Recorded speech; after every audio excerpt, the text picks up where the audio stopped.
My name is Shireen Senegal, and I'm the Executive Director of Ronnie's House. We are one of the grantees with JCOD, and I'm also the founder of Bridge Forward Alliance.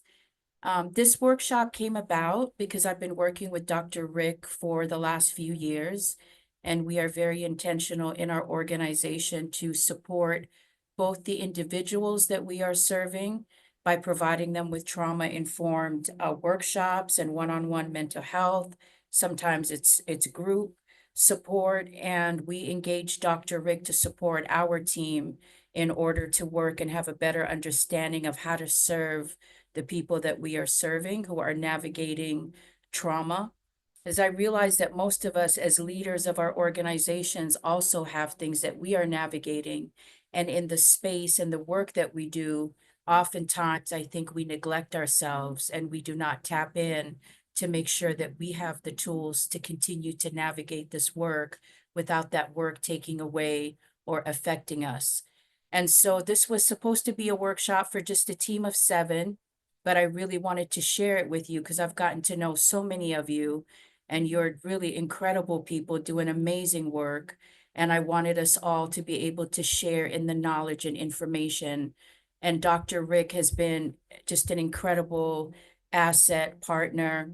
He's the executive director of Amity Institute, which is a nonprofit focused on mental health support. He works with nonprofit organizations, government agencies, police agencies, churches, any organizations that are willing to bring trauma-informed care, mental health to their communities. Because the truth is, the work that we're doing, it is really important for us to continue to invest in that area. So I want to thank you so much. I'm going to hand it over today to Dr. Rick and to Mina, who will support us through the workshop. And I will email you the surveys directly to your email. And so if you could take a moment after and let us know, the survey will help us to understand where your needs are when it comes to trauma-informed care, what we can do if you feel that there's any barriers from keeping you from engaging with trauma-informed care for your particular agencies, because the goal for us is to make sure that this is more often than not. So every quarter, we will definitely have at least one, but we are working on expanding what that care looks like. So thank you so much, family, for being in community today. And if you could just let us know in the chat, what motivates you to do this work? Let's tap into each other because I think that's so important. What is it that motivates you? Is it kids? Is it a loss you've had? Is it something you've overcome? Is it a change you want to make in your community? Let us know. So thank you again for your time today, and I will hand it over to Dr. Rick. Thank you, Doc. All right. Thank you, Shireen. And thank you, Mina, as well.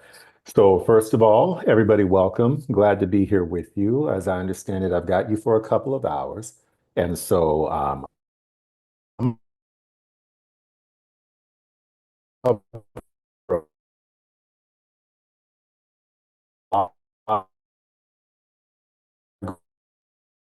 Hey, Doc, you froze on us.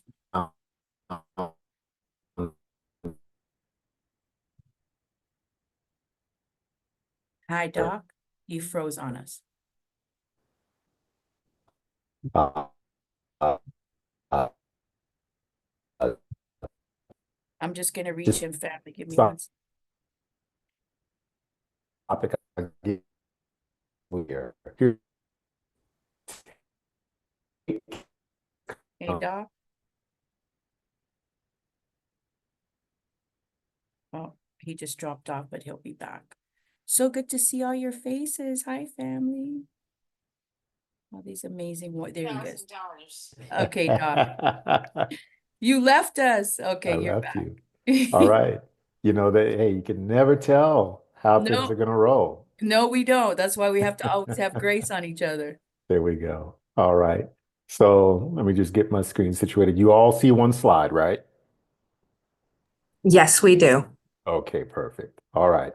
So as I was saying, please take care of yourself through this webinar. If you need to stand up, stretch, please feel free to do so. Try not to be gone too long if you need to, go grab something to drink or whatever, because I'm going to cover a lot. But just know that it's going to be recorded so you can access it later. So please take care of yourself through this process. Don't let this be a stressful experience. I want it to be rejuvenated. All right. That being said, so Rick Williamson, please call me Rick. If you've got any questions, please put them in the chat. I'll be monitoring that. There'll be a couple of times throughout the presentation where I will pause to address the questions. But let's make this deal. If there's something that you don't understand, put that in the chat. And Mina, if it's a question asking clarity, just alert me. I'll be looking, but I want to make sure that we're all sort of on the same page. I don't want to go too long if somebody's got a question that needs clarification. All right, great. Okay, so how I'm going to approach this topic. I am a clinical psychologist by training, and so the nature of the work that I do is for the past 15 years, I've actually been working in all sorts of challenging contexts wherever there are communities that have a lot of vulnerability. They're under attack. They are dealing with oppression. They are dealing with all sorts of dynamics that would actually drag them down. Um, so as I said before, the nature of the work that I do, I'm studying people like yourselves who are helping your communities and community members, and I'm trying to determine who thrives over the course of a career doing this and who burns out. And so the nature of the work is absolutely helping, but it's also a bit of research. And in the research, we have actually found there are some things that people who are thriving, they're doing that people who are burning out aren't doing. So I want to share some of this, and this is going to be uh, not things that you can actually look up online. This is stuff that's more recently published, um, and I'm going to really sort of apply it and talk about it in an applied way. So I want you to see yourself in the content as well as know how to help the folks who you're actually working with. And so that will take us through today. All right, that being said, let's hope that the signal holds. And here we go. I'm going to launch here. Let me just make sure you can see the whole slide. All right.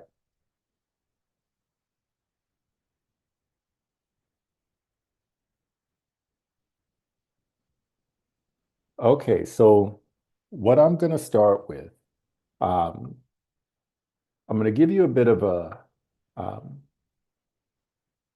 bit of research as the launching point on this.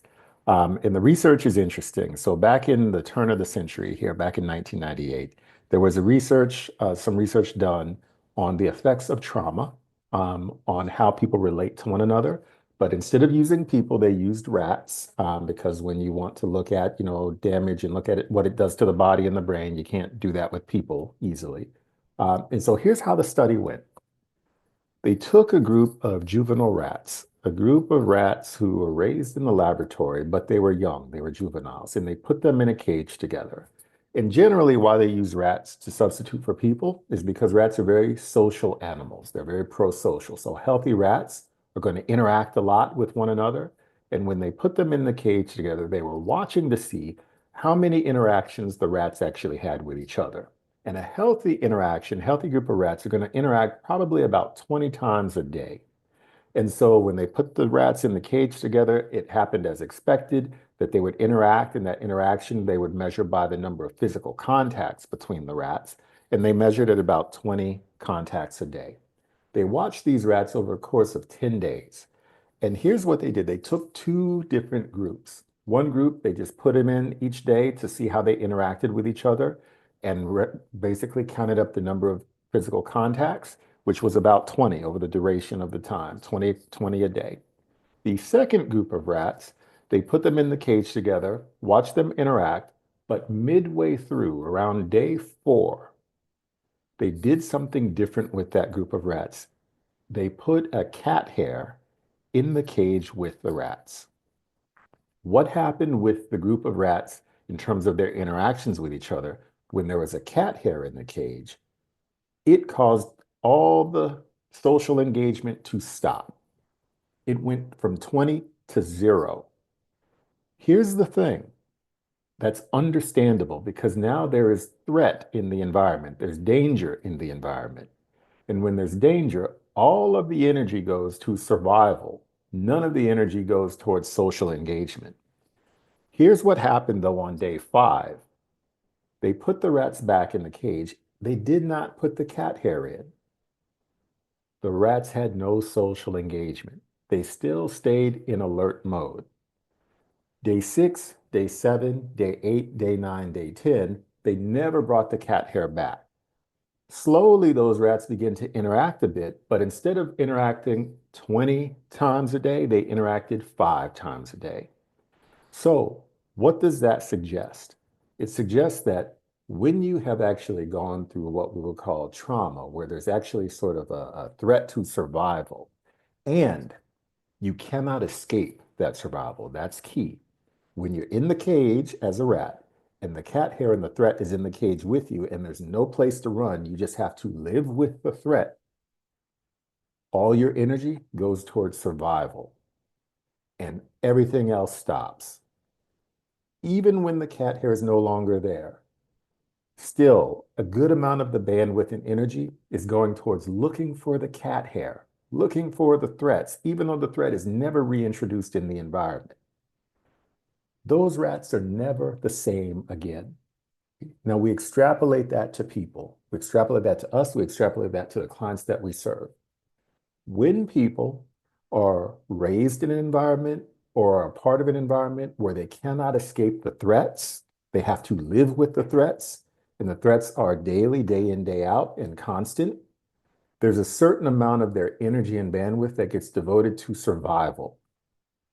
Even if they are moved out of those environments at some point and they're in new environments, to some degree, they're just oriented towards looking for the cat hairs in the environment. And they may see threat where there actually is no threat. It's interesting because I do a talk like this in Los Angeles. And one of the places that we do this talk is in the California Endowment. I don't know if you've ever been there. A nice building in downtown LA. But in doing this talk, what's interesting is one of the rooms, there are on the walls around the ceiling pictures of kids. And these kids are smiling and they're interacting with each other and they're having a great time. And so a photographer has taken these pictures and have blown them up. And this is the decorations around the classroom in the California Endowment.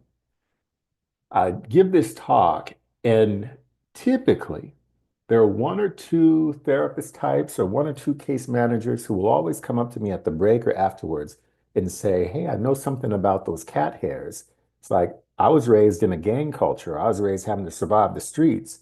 And I've noticed in this room, one of the pictures, one of the kids has his arm around his buddy, but he's throwing up a gang sign. And this kid is probably 10 or 11 years old.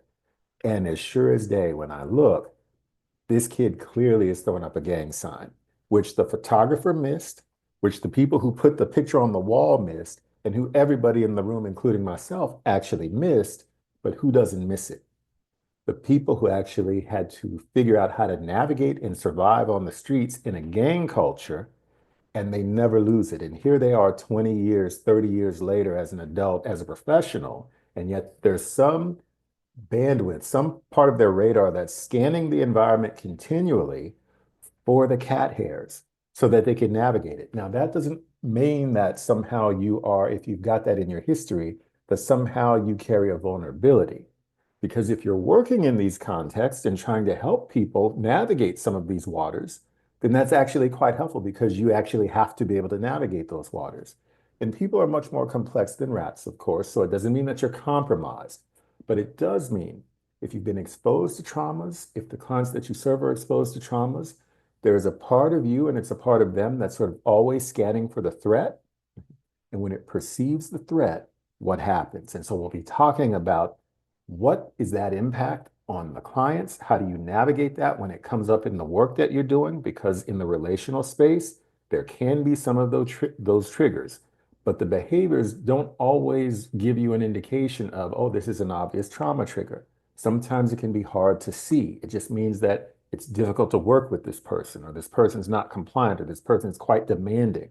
I want you to have a lens for, okay, but if this is a trauma dynamic, here's what's needed in order to navigate this and navigate it a bit better. So you'll apply this to your clients, but I want you to see some of these things in yourself as well. Some of us come from trauma histories. Some of us have things in our own past, and it doesn't mean that somehow we're vulnerable, but it does mean that we can also share some of the same triggers, some of the same experiences with clients as well. And when we have those common shared experiences, that can be a strength if you have worked through your own past. If you have not, then it can sometimes be a challenge because their triggers can be your triggers. And we'll talk about how to navigate all those things so that you stay healthy and that you actually thrive and help more people to a greater degree over time. So what I'm describing is complex trauma. Complex trauma, that bottom one there, arises from exposure to multiple trauma events. Often these things occur and begin in childhood, and they significantly impact somebody's ability to emotionally regulate and to connect with other people in terms of relational experiences. I'll talk about the implications of that. Sometimes you've got chronic trauma, the second one there, chronic trauma. It may not necessarily begin in childhood, but an example of chronic trauma, traumas that are repeated and that they are prolonged because you're exposed to something over time. And if it doesn't begin in childhood, that means it probably begins in adulthood. So anybody locked into a domestic violence type of a situation, that would count as a chronic trauma, even if it's not a complex trauma because it didn't begin in childhood, but it is something that can be repeated, and that then can shape how you then approach relationships and how you engage other people as well. We'll talk about the implications of that as well. Some of us have acute traumas, and when I say acute traumas, what I really mean is you've gone through a horrific experience and it was a single experience. Sometimes it doesn't take repeated exposure to have sort of a trauma reaction to something. So, if you've been mugged, if you've been assaulted, if you've gone through something traumatic in the environment, and it may have been a one-time thing, there's a part of your brain that locks in and never forgets that stuff and is scanning the environment for any cues associated with previous trauma so that you can avoid those situations. Or if you can't avoid it, you can fight your way through it and survive it. That's an acute trauma response. Just know that your clients have one, two, or all three of these, plus a few more, possibly. And it leads to an interesting dynamic in terms of what it means for the work. But I want us to be able to focus in on ourselves as well with this. And so let's look at some of the folks like ourselves who work with people in our communities. And we may share some of the history, but they definitely have some of these things in their history. When you look at the burnout rate, when you look at how people who are in the helping side of the relationships are actually faring, you'll find some pretty staggering statistics. 39% of social workers talk about burnout. 75% experience burnout at some point in their career. 73% talk about leaving their jobs at some point. 45%, 50% of people who work in correctional facilities talk about burnout. And if you're working in the child welfare system or working with children, 50% high risk of secondary traumatic stress or related conditions, kind of like PTSD or vicarious traumatization. I'll talk about what those things mean. But look at these numbers. Half or even three-fourths of people are talking about being impacted in a negative way, burnout, secondary stress, secondary trauma, just from working in the context with folks who have a lot of traumas going on. That is what I want you to keep in mind. When you see numbers this high, it's not because there is a character flaw in the worker or in the staff person or in you. It's not a character flaw that these symptoms start to show up. What this actually suggests is that there is vulnerability in the clients you serve. When there is greater vulnerability in those clients because they happen to be children, or they happen to be undocumented, or they happen to be justice impacted, or they happen to be women, or they happen to have intersectionality of different types, they happen to be ethnic minorities. The greater the vulnerability, the greater the likelihood that they've actually experienced some type of trauma dynamic in their life, which actually shapes then how they connect and how they may be relating to you. It's the vulnerability of the clients that you serve that is why these rates are very high, because you are then exposed to trauma dynamics. You're navigating trauma dynamics based on the high degree of vulnerability in the clients that you serve. So What I really want you to take away from this, it is not a character flaw to actually deal with stress, trauma impact yourself. You're working in these very contexts that will produce that. Okay. There's a way to navigate and work in these contexts that allow you to grow and develop, of course, but we need to start where we need to start from. The environment itself has trauma dynamics, and those trauma dynamics don't just stop with impacting the individual that you're trying to help. They radiate outwards to affect anybody who is part of the system trying to help that individual. We've learned that through the research. Now I'm going to add one more piece of trauma dynamic that actually affects you, who was the worker, somebody who was actually in the case management role or in the care provider role or in the therapist role. You can be affected by a particular type of trauma dynamic, which doesn't affect the person and the client that you're helping. This is unique to you because you got a helping role with somebody who may have unprocessed trauma. And this is called vicarious traumatization. And this is particularly where I want to start with us. Vicarious traumatization basically means you can develop trauma symptoms similar to the people who you are there to help by nature of you constantly hearing the stories of trauma that they've gone through, hearing their backgrounds of abuse that they've experienced, and also being a part of the relational dynamic with them in order to do the work. And they might be reacting from some of those traumas.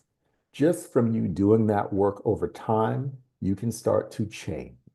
And the change follows you, not just in the work that you do, but it starts to affect the rest of your life in some ways. And I will give you an example of this, and I want you to try to see yourself in this.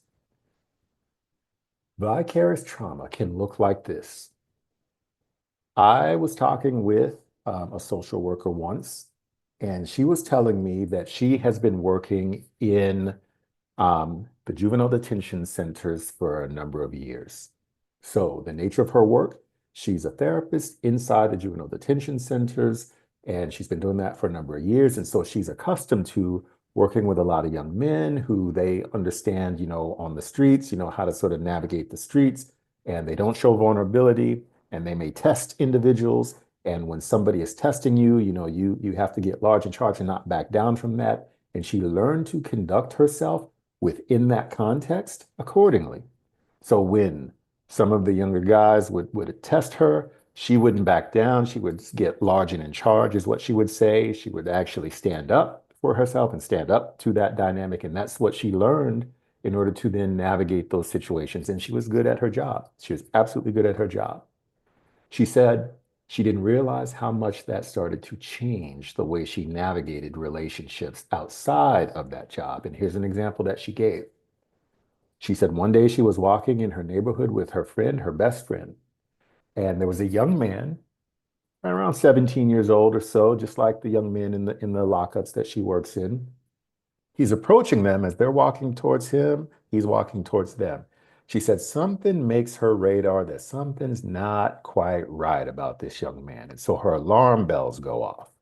And so as he gets closer and as they get closer, that alarm bell started to go off even louder. And so when they got within 10, 15 feet of each other, she went large and in charge, meaning she got aggressive with him. What do you want? Why are you here? She really sort of laid into him and took control of the situation. Now, she didn't know this young man, right? Her friend, who she was walking with, was appalled at this situation. She was highly embarrassed, but she was actually quite angry. This caused a rift in their relationship, not because her friend was embarrassed at the behavior. Here's really what was behind it. Her friend knew the young man. And here's how she knew the young man. The friend's son, who is also about 16, 17 years old, her friend's son has autism. And her friend's son, who has autism, is in an autism group. This young man is in the group with her son. This young man has autism. The friend's worst nightmare is that her young son of color will encounter law enforcement someday. They will not understand autism, and things will go badly for her son. That's her worst nightmare. And she just saw this thing play out, not with police, but with her best friend. Because remember, her best friend works in the juvenile detention center, which means her best friend works in probation. She carries a badge. She's law enforcement. And she just watched her best friend get large in charge and aggressive with a young man that she knows who has autism, a young man of color, because the friend didn't understand what autism was and they were picking up on something but making the wrong conclusion based on it. That caused a huge rift in their relationship. So I say that to say the nature of the work that you do changes you over time because you may actually see the worst stuff that can happen to people in terms of the traumas. You may actually hear some of the horrible stories that can happen and why people have to be on guard and navigate with a high degree of suspicion. And after sitting with so many people day after day, year after year doing this work, you can become sensitized to the very things that they are sensitized to, even if you yourself have not gone through that trauma history the same way. The lady who works in the jail never had to navigate the streets, okay? But because the guys who are in the incarceration, because they have to navigate those streets, when they encounter something unfamiliar, they typically interpret that as a threat. She started to do that very subtly. She started to adopt that same way of navigating a relationship. And when it played out outside of her work context and it caused a rift in her relationship, she realized how damaging that can actually be. That is vicarious traumatization. You can become sensitized to the very stressors and traumas that the people with whom you work are sensitized to and have similar reactions as you navigate relationship and life. And so try to see yourself in this. One of the things that I always ask people to do is when you think about the folks with whom you work, some of you work with young folks, and if you work with young folks, one of the things that you may realize is that kids suffer horrific abuse when they get down to it, and if they open up and they really start to talk, you will see that there's abuse, all sorts of abuse, sort of at the heart of a lot of the problems that they navigate. And so you may find that over time, you stopped going to places where there are a lot of kids, and you may not even realize that you do it. Here's an example. I know many people who work in the field that you work in the field that I work in. They don't go to Disneyland. They don't go to amusement parks. They don't go to Walgreens on a Saturday. Okay, they don't get the best sales at the blue light specials at Kmart when that was popping, right? And here's why they don't do it. They think it's because they rather shop local and not support the big chain. Here's what's really going on with that. When they go to these places, there are little kids there. And those little kids, after a while, get tired, get too much sugar in their system, and then they start to act up, and their parents have had it up to here. When their parents lose their cool and they pop off at the kid and they yell at the kid, rather than saying, ooh, that parent's fed up, a different script plays for them. Oh no, is this a parent who is an abusive parent? Do I need to call DCFS? What's going to happen to this kid? That's what plays for them because of the nature of their work has exposed them to the worst parts of humanity where vulnerable kids get abused even by their own parents. Rather than sort of confront that each and every day, they stay away from those places. They start to drift in other directions and their world becomes a bit smaller and they don't even realize it until they look back on it much later. That's how subtle these changes can be. So I want you to, as we sort of think through this, how have you been impacted by the nature of the work that you've been doing over these months and years? There can be some changes. You may find things like if you've got your own kids or nieces and nephews, when they ask to spend the night, you feel some kind of way about that. The answer is always no, absolutely not. You may realize that if your nieces, nephews, or children bring home a bad grade, you hit the ceiling and you go off, not because you can't deal with the C, but because you see the young person behind bars where it started with school problems, but now the kid is locked up and they're facing, a life imprisonment. And you can't separate the two because you are exposed to the worst outcomes of humanity based on the nature of the work that you do. So this is what I want you to start to realize. You are changed over time when you're actually working in complex trauma dynamics. You see it, you hear it, And you cannot remove that from your mind as you engage your world and your people. All right. So, how have you been impacted? How have you been impacted? Let me pause and just do a check here. Any questions so far? Because I'm just making the case for why the trauma-informed approach to care is so key. Any questions at this point? I'm looking at the chat and I didn't see any necessarily pop in. There's no questions in the chat yet, but Okay. if anyone does have one, feel free to drop it in the chat. We'll definitely get to you. All right, will do. So this is why it is so important to be trauma informed in how you do this work, because what we've understood, the research says it, the reach of trauma dynamics just does not stay with that individual who's been traumatized. It radiates outward, just like the ripples in this pond that you see. The person, the family, maybe even the community that you're serving in does get impacted by trauma dynamics, absolutely. But because you have come alongside to help individuals within that community, within that family, or that individual who's been traumatized, those trauma dynamics will radiate outwards and they will affect you as well. They will not just affect you, they will affect your team. They won't just affect your team, they will affect your organization as well. Trauma dynamics don't just affect one person. It radiates to affect everybody connected with trying to help that individual or that family or that community.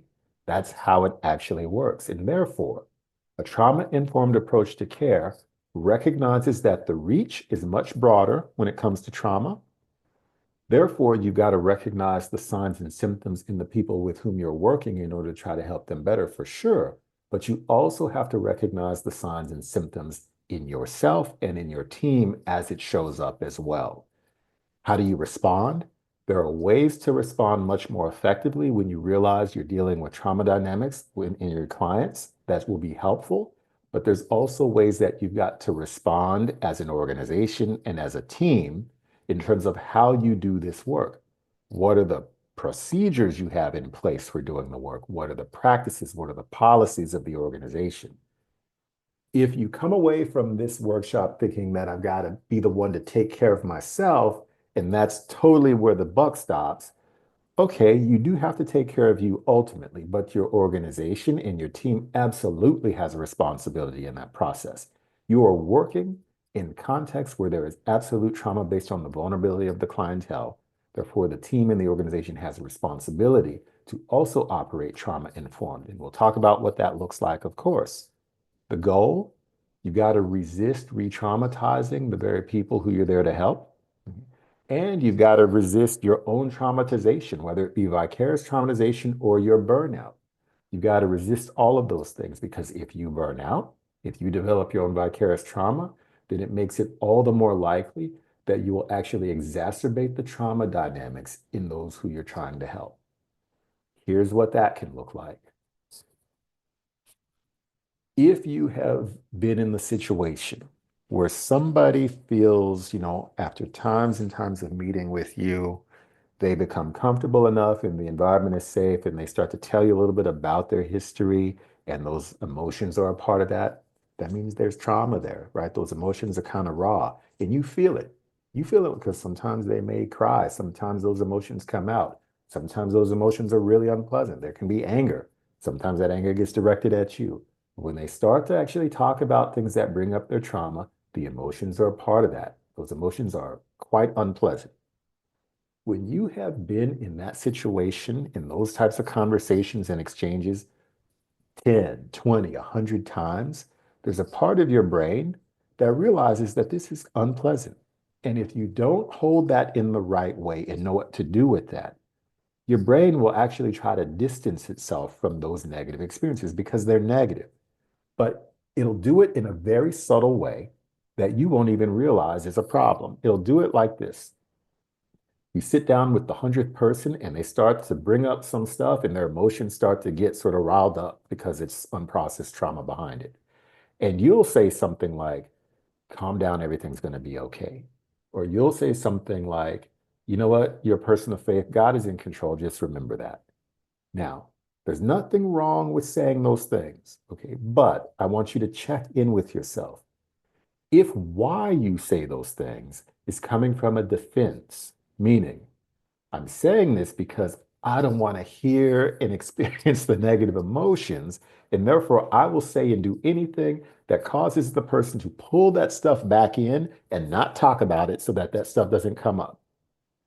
Well, if you do that, what you're actually doing is you're derailing the therapeutic, helpful process that the person actually needs for wellness. What they actually need when they've got a trauma history that's unprocessed is they need a safe relationship by which they can become vulnerable and maybe even express some things that they don't normally express because the world outside is dangerous or relationships are just dangerous for them. But if they get a chance to know you, they get a chance to see that you're a safe person, they may actually sort of peel back the layer with you a bit. And when they do that, the emotions will be there for them. And if you say anything that causes them to say to themselves, oh, yeah, I need to remember that if I'm crying and if I get that emotional, that means I don't have faith. And then I suck that stuff back in. Or everything is going to be okay. Maybe I shouldn't sort of be talking about this. And they pull all that stuff back in. That interrupts their own wellness trajectory. That interrupts the process of them healing. Okay? And you've got a front row seat to that process, no matter what your role is. If you're a safe person, you're part of the healing process for them. So please be careful that you don't say or do anything that would counteract or move the person in the other direction so that they never bring the stuff up again. Right? That's how subtle these defenses can be in you if you start to develop your own sensitivity and your own sort of dislike of the emotional experiences that come up by doing this work. And I'm not saying you've got to embrace the anger that can come up with people, especially if it's directed to you, but there is a way to navigate that much more helpfully. And we'll talk about that at the second hour. But right now, we're sort of focused on you a bit. Right? All right. Oh, I see the question. You think it can be reversed? Absolutely, it can be reversed. Absolutely. Uh, all the vicarious trauma and all those things, the defenses can be transformed. And that's where we're going. How do we do that? But stay tuned, right? Just hang in there because I'm going to paint the picture a little bit more bleak because I want everybody to see themselves in this. And then we'll talk about, and here's how you take care of you, and then here's how you take care of your clients. You deal with stress, you deal with trauma dynamics yourself, and it has an effect on you. How do you recognize this? If you don't remember any other slide, I want you to remember this slide because this is the one I want you to apply to you. This is the stress curve. This is how you perform or how you respond in doing your work, in doing life, based on the number of demands and stressors you've got on your plate, the intensities of those stressors that you've got on your plate as well. So what you see on the horizontal axis, the y-axis, the x-axis, is the number of demands or responsibilities that you've got going on in your work and in your life, and also the intensity. And consider all of life, not just the job. Consider all of life. So if you've got 5 kids, that's probably more demanding than 2 kids, right? So consider that, but also consider the intensity. If you got 2 kids, but those 2 kids are special, meaning they just take a lot of work, those 2 kids can be more than the 5. So you might have a particular situation. So consider not just the number of demands and responsibilities, but also the intensity of them. The more the intense, the more demands that there are, the further along you go from zone 1 to zone 4. And here's what the y-axis is showing you, the vertical axis. That is how you're responding to the day in, day out interactions and demands. When you have zone 1, you have a few demands, a few responsibilities. As they occur, you engage them, and as you move up on this curve, you're responding perfectly. You're responding well to everything. You've got the bandwidth to do it, and you handle it well. If you get more demands or those demands grow in intensity, now you get into zone 2. But yet you're still responding well because notice, even though you're getting more on the plate, you're still moving up on the curve. That means you're handling everything just fine. But when you get to zone 3, especially at the X, at the top of this curve, that is the limit of your capability. And it's not because you're incapable, it's because you're human. There is nobody who's a superhuman. You don't have unlimited time, attention, and energy. So when life still throws more at you, because life doesn't care, you will then get beyond your natural capacity. And when that happens, Even though you've got much more on your plate to deal with, you don't have the ability to deal with it all effectively. And so you start to then take a dive. You start to respond less effectively to it. You start to make little errors. Your temper starts to get shorter. And by the time you get into zone 4, you are feeling burnout, anxiety, anger, frustration. You're feeling all the negative feelings. Okay. That's what zone 1 to 4 actually means. And I want you to put yourself in zone 1, 2, 3, or 4 based on how I describe each. Just consider this past year, 2025, right? It's been an interesting year. Think about all your responsibilities and think about which zone you find yourself in. Now, let me describe zone 1. Zone 1 feels like you don't have enough to do.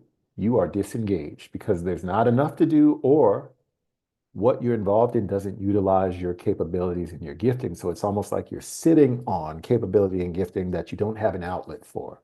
You may wish you had an outlet for it, or you may wish you had more to do. That's what zone 1 feels like. So even though it's green in color, it is actually a negative. You feel disengaged, you feel bored, you feel understimulated because you're human. You're supposed to be able to engage and solve problems and overcome things. And there's just not enough going on in life for you. That's zone 1. Zone 2, you feel fully engaged because there's enough to do. There's plenty of things that engage your capabilities. And you're operating at about 90%, maybe 85%, which means you've got like 10% or 15% cushion where you could take on more things if it were put on your plate unexpectedly. That's what zone 2 feels like, fully engaged, handling everything just fine, and feeling like if more were put on your plate, you could actually take it on. That's what zone 2 feels like. And we call that optimal. That's the place where we want you to be in order to thrive. And when we find the thriving people, that's where they are. Zone 3 feels like you're handling everything that's on your plate, but you feel maxed out, meaning I'm handling it all, but heaven forbid more gets put on the plate. I don't have the bandwidth for more. So that's the difference between 2 and 3. You feel like you're handling everything in both 2 and 3, but in 2, you feel like you can take on a bit more. In 3, you feel like you're maxed out and you can't take on more. That's zone 3. Zone 4, you recognize life would feel a lot better if I had a lot less going on because you're overloaded, you're maxed out, you know that you're barely able to keep up with everything because it's just too much. Life would be a lot better if there were less on the plate. Okay, those are the 4 zones, right? Here's the thing. Some of you, well, let me be mindful. Let me be very mindful. Some of you probably work together. Okay. So I'm not going to ask you to out yourself if you feel like you're in zone 1 and wish you had more to do, because people who work with you will fix that. So let me figure out a different way to do this. I'm going to put on the screen, if you can. Now, some of you are in groups, and I know you can't do this necessarily, but I'm going to put this poll up. Which zone do you think that you are in when you think about 2025? Zone 1, zone 2, zone 3, zone 4. So they're coming in, and I'll give you a minute to weigh in, those of you who have access to be able to do this. And I'll post what it is. You're anonymous, though. This leaves you anonymous. So you don't have to, worry about, somebody thinking that you wish you had more to do, and then they'll remedy that, by hour's end, of course. Okay. Very good. They're coming through.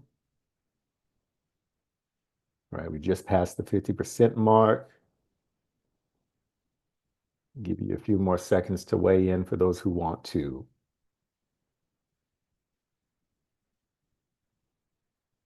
Okay, good, good, good. Last few trickling in. All right, it looks good. It looks about what I expected. Let me post what this is looking like at this point. So I've got 65% of you answering the question so far. Most people place themselves in zone 3, meaning you're handling what you need to handle, but you don't have the bandwidth because it's just a lot going on. You're maxed out. Then we've got folks who feel like they're engaged fully and maybe they could take on a bit more if things were thrown their way. Great. If you're in zone 2, Write the book on how you maintain that through 2025. You'll sell 1 million copies. That's a good thing. We'll talk about how do you stay there. The rest of you, zone 4, some of you recognize absolutely life would feel a lot better if I had less going on or less intensity in the demands. And then there are 1 or 2 people, there are about 7 of you, who might probably feel like you're underutilized. You might wish you had a bit more to do that was in line with the things that the capabilities that you have.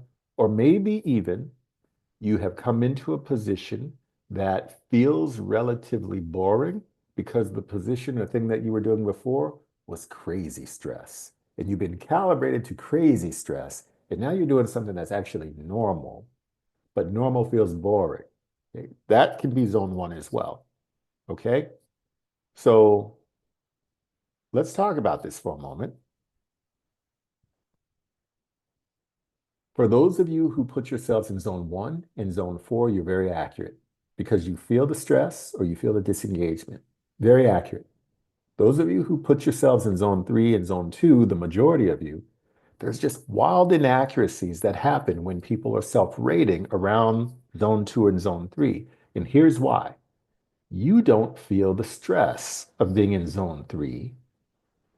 And you might even be in zone 3, but think you're in zone 2 because you think you're handling everything just fine. But here's the reality. That dotted line off the top there, this is what we think we are doing in our response typically when we're in zone 3. We think that even though more demands are there, or the intensity of the stressors have grown, or the vulnerability of the clients that we serve are increasing, that we are rising to the occasion to handle all of that just effective, being just effective. But in reality, we're not. The dotted line suggests that we think we're doing fine until we get to zone 4, and then we feel all that anxiety. Once we realize we're in zone 4, we have been beyond our capacity longer than we realized. Okay, zone 3, we don't feel the stress. We think everything's fine. Who recognizes the stress when you're in zone 3 are the people who live with you or the people who work closely with you. They do life with you or they work closely with you because you're making errors in the work. You are burning the dinner. They've got to figure out, okay, well, I guess we got to do in and out tonight. Or they got to figure out, I got to catch this error because they're just making more work for me now, right? They're seeing the errors. Or your temper is actually getting much more short. You don't realize it. They got to walk on eggshells around you in order to have a conversation with you without stepping on a landmine and you blowing up at them. That's zone 3 stuff.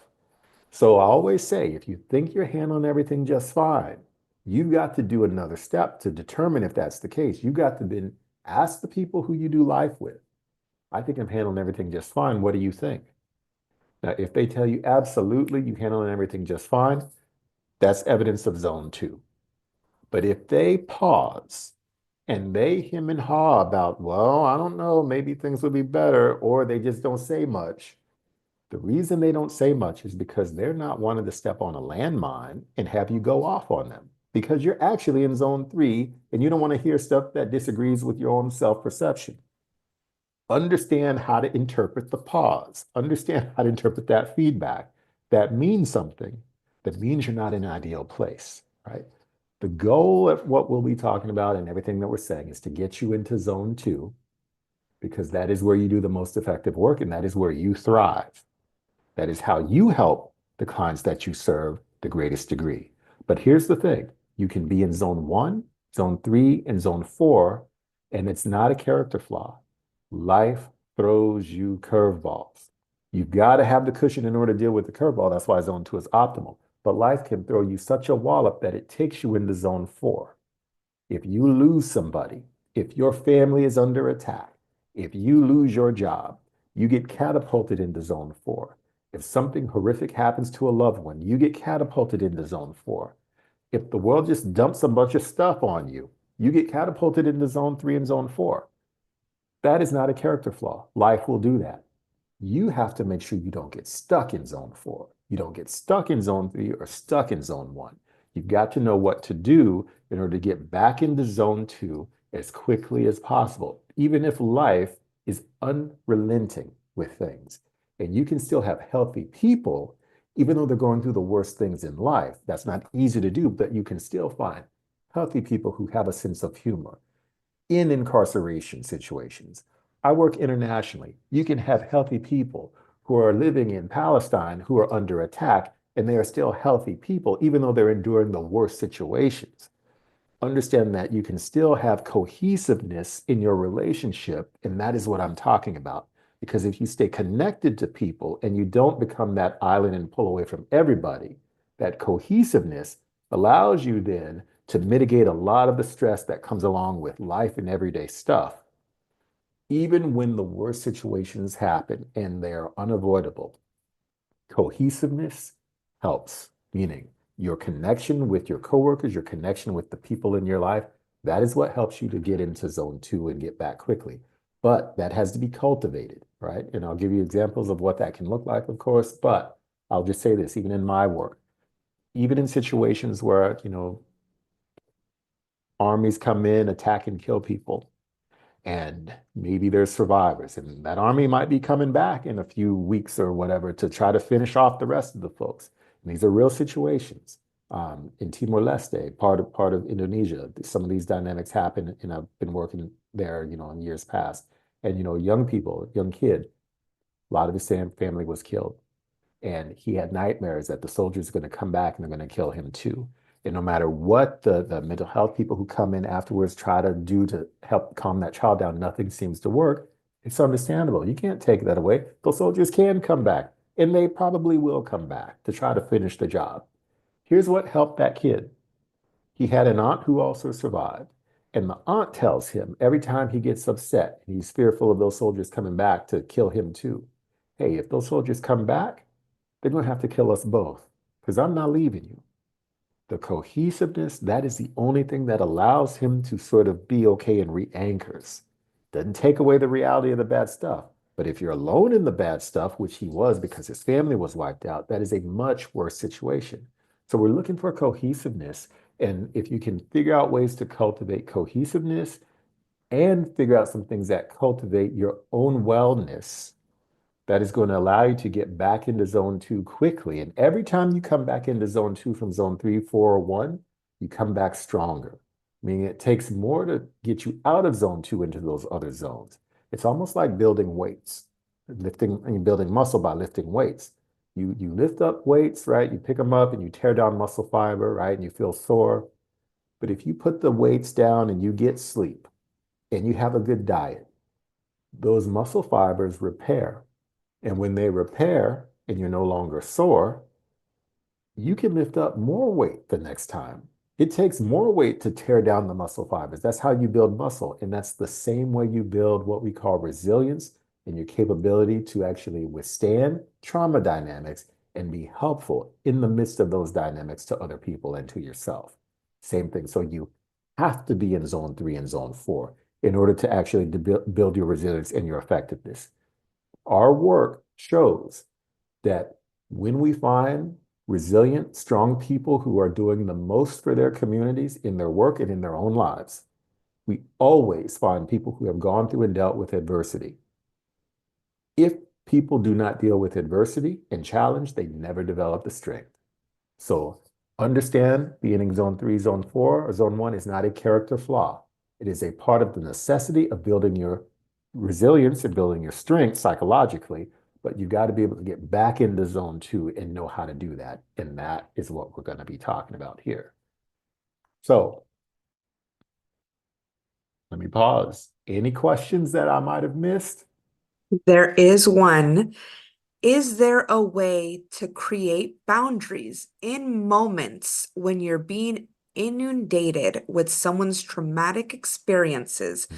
without seeming like you don't care? It's a very thin line to walk. Absolutely. Oh, you're speaking my language. Absolutely. Um, yes, yes, yes, yes. I'll give this analogy for that, and we'll talk about that more specifically towards the end because I'm going to talk about here's what you actually do in the moment. Okay, that's where we're going. But the analogy that I'm going to use for that is we do have to eventually learn to be sort of a sailboat on the lake. Okay, what I mean by that analogy is this. Sailboats have a sail, And sometimes the emotions that the people with whom we work, they blow in like a big gust of wind, right? And when that wind catches the sail, sometimes that wind is so strong, or maybe there's just so many of the folks that we see who bring these dynamics that it can blow us all over the place. And that's not pleasant, right? As the ship or as the sailboat on the lake, we've got to learn what it means to lower the sail, meaning we don't get off the lake, right? We don't leave the water. We lower the sail. And when we lower the sail, what that actually means is we adopt a different relationship with what's coming at us. So instead of, oh my goodness, this is so unpleasant, we become curious about, wow, the wind is blowing probably at about 10 knots. Oh, the wind has this temperature that's really cold. Oh, the wind is blowing from the northwest. Doesn't stop the wind, okay, but if you adopt a different position to what's coming at you and you start to then become curious about it, it allows you to not get into a reaction mode behind it. Now you can be responsive with it. Okay, that's sort of the first step. You learn to actually sort of analyze and ask questions as to why is this coming? What is this that's coming? It's interesting that it comes at this time in the conversation. When you start to do stuff like that, you're adopting a different position relative to the emotions that are coming at you, and it allows you to sit in that space less reactive. Okay? And then you can become responsive to know what to do with that, which is where we're actually going to go, right? And so just know that I've been in situations where on session number one with somebody, they come and they sit down with me and they tell me all about the murder that they've committed and somebody else is in prison for it. Honest to goodness, it's an actual situation. Now, I got family members who are in prison for stuff that they shouldn't be in there for, but because I know the people who actually did the stuff, right? So I feel some kind of way about that. And I'm appalled, right? Now I'm a therapist, so I can't break confidentiality, and go and tell that stuff. Okay. But here's how I have to figure out how I help this person who I'm actually upset with because now they're going off and now it's not a pretty scene. But I have to figure out why is this person on session number one telling me this? Because it makes me want to pull away and not help this person at all. Then I have to realize this young man has always had difficulty in close relationships because they might have trauma in their history, and it showed he did. He's very uncomfortable in a close relationship because that's where his abuse happened. What is a therapy relationship? I'm a therapist. That means we're going to sit, we're going to unpack, we're going to talk about stuff, and it's going to be very close stuff that we're going to actually delve together. In this room, just the two of us. That sends up all his alarms. So he's going to roll out all his arsenal of what's going to make this therapist move away from me. And if I don't move away, I'm going to find fault in the therapist in order to push away from him because he's uncomfortable with close intimacy and relationship. Once I understand that, it allows me to close the gap and realize, oh, this is why he's saying what he's saying when he's saying it. It doesn't take away the fact that he did what he did, okay, but it allows me then to be a bit more empathic with what's going on in the moment, and it doesn't feel as assaultive to me, right? So we'll talk about what to do with that stuff, but that gives you an analogy of kind of the image to sort of hold with it, right? So here's what I think you want to know for yourself, because if you're going to respond well, you got to be able to manage your own reactions. This is where we're going with it. And your reactions, when you manage them well, when you're in zone two and when you're managing things wonderfully, your prefrontal cortex is what is in control. That is the part of the brain that is your conscious decision maker. You are responsive to people, not reactive, responsive. You're taking in information, you're looking at it, you're making the best decisions, and then you're following up. That's what you need driving the ship. You need to stay in control. The issue is the amygdala. That middle picture, the danger center of the brain, when that part of the brain is activated, you are reactive. Now, that part of the brain is not a bad thing. You need it to survive. That is what triggers your fight flight response. So when you're dealing with a threat, it activates. When you experience strong emotion like fear, anger, that's what's activated. And it gets your body ready to fight or to run so that you can survive a situation. So you need it. But it also remembers everything that ever triggered it. It doesn't forget it. and it's going to scan the environment continually without your awareness, subconsciously, for any cue associated with what triggered it before. When it finds a cue, it's going to activate. You're not even looking for the cue, but it's going to pick up on it. It's going to activate, and it's going to put you in fight flight mode. Now you're going to be wired and ready to run, ready to fight. Sometimes, though, it's going to activate according to cues that were present previously that was a problem, but the cue is not really the problem because this part of the brain is not very smart. The prefrontal cortex, that's the smart part of the brain. You want that in control. The amygdala is just there to keep you safe, to remember, was this present when I was going through a hard time before? If so, let's get out of here. That's its job. Sometimes it connects to the wrong cue. The cue was present, but the cue wasn't an indication of the danger that you were in. So when that happens, you need the hippocampus to shut off the stress response so that the amygdala doesn't keep you reactive. The hippocampus looks at your context to see, is this really a cause for alarm? If not, it shuts it all off. So let me put it into real perspective. If you've ever been in a car accident, accidents are no fun. Your amygdala activates because it's stressful. The amygdala is going to remember something about the scene and it's going to scan your environment continually for any sign that you're going to be in that situation again. So for some of us, if we've been in a car crash before, the next time we try to get back into a car, we feel some kind of way. That's the amygdala saying, hey, you've been in a car before, it didn't end well last time. You really want to do this. For most of us, we don't feel that until we pass that part of the freeway or highway where the accident happened. Even if it's years later, we get that kind of feeling when we pass that part of the freeway where the accident happened because the amygdala is scanning the environment because it registered where it happened. So if you've been assaulted, you've been, robbed or whatever, you go to that part of town again, that amygdala activates because it remembers the part of town that you were in when the stuff happened. Here's where it gets tricky. For some of us, the amygdala locks not in on the car, not in on the part of the freeway where it happened or part of town. It'll lock in on the song that was playing on the radio that you were listening to at the time of the accident. It goes there instead. So now the song becomes the trigger for your feeling some kind of way. The song is not helpful because the song will be playing when you're sitting in the restaurant, hanging out, having a good old time with friends, right? The song comes on overhead. You don't even hear it, but the amygdala is looking for that song as a trigger, hears it, puts you in some kind of a fight flight mode. You don't even know why you're feeling kind of odd now. And now you're no longer able to connect with the people around you. You need the hippocampus to come in and shut that off because it's not necessary. And it shuts it off very quickly when it's all healthy and your brain works well together. Okay. And you all can relate to this, I know, because songs are often remembered based on how you feel. Because if you ever went through a breakup, you ever went through a bad relationship and a breakup, what was once your favorite song, it could have been your love song. On the other side of that ruined relationship, now that song, you can't stand it or it makes you feel sad every time you hear it 20 years later, right? That's the amygdala. It connected to the song. You all know what this is about, right? That's how powerful that is. So you need that hippocampus to shut all that stuff off so that you're not just acting out of triggers all the time because those triggers abound in the environment, especially if you come out of a complex trauma background where there are a number of traumas that you've experienced over the years and you're still in the environment. That means that environment itself is often a big trigger. And there's so many things in the environment that will set somebody in a fight flight mode.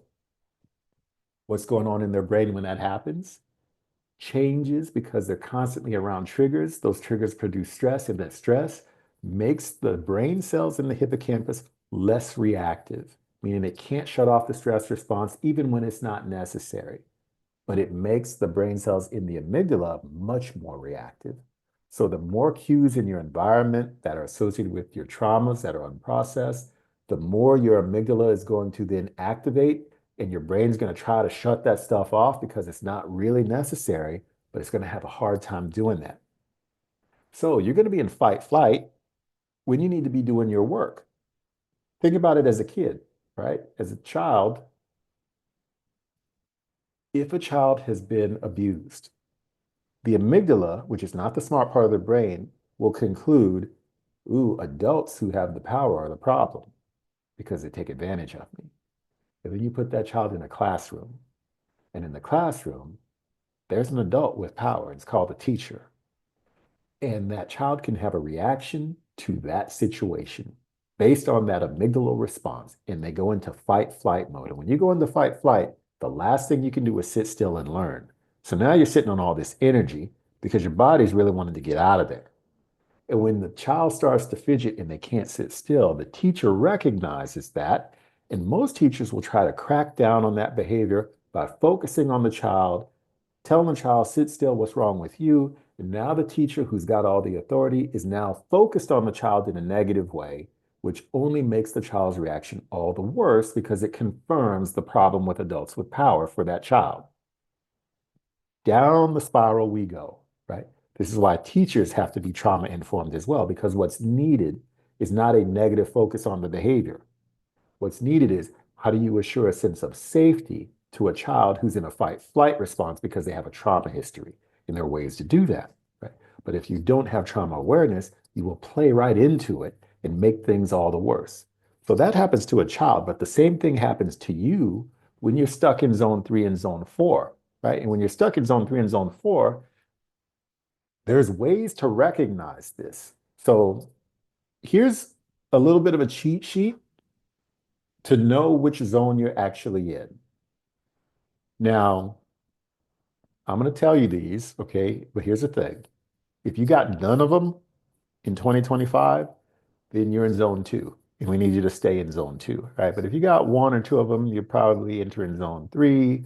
You got 3 or 4, you're well into zone 3, and anything more than that, you're definitely knocking on the door of zone 4, right? So let me tell you what these look like.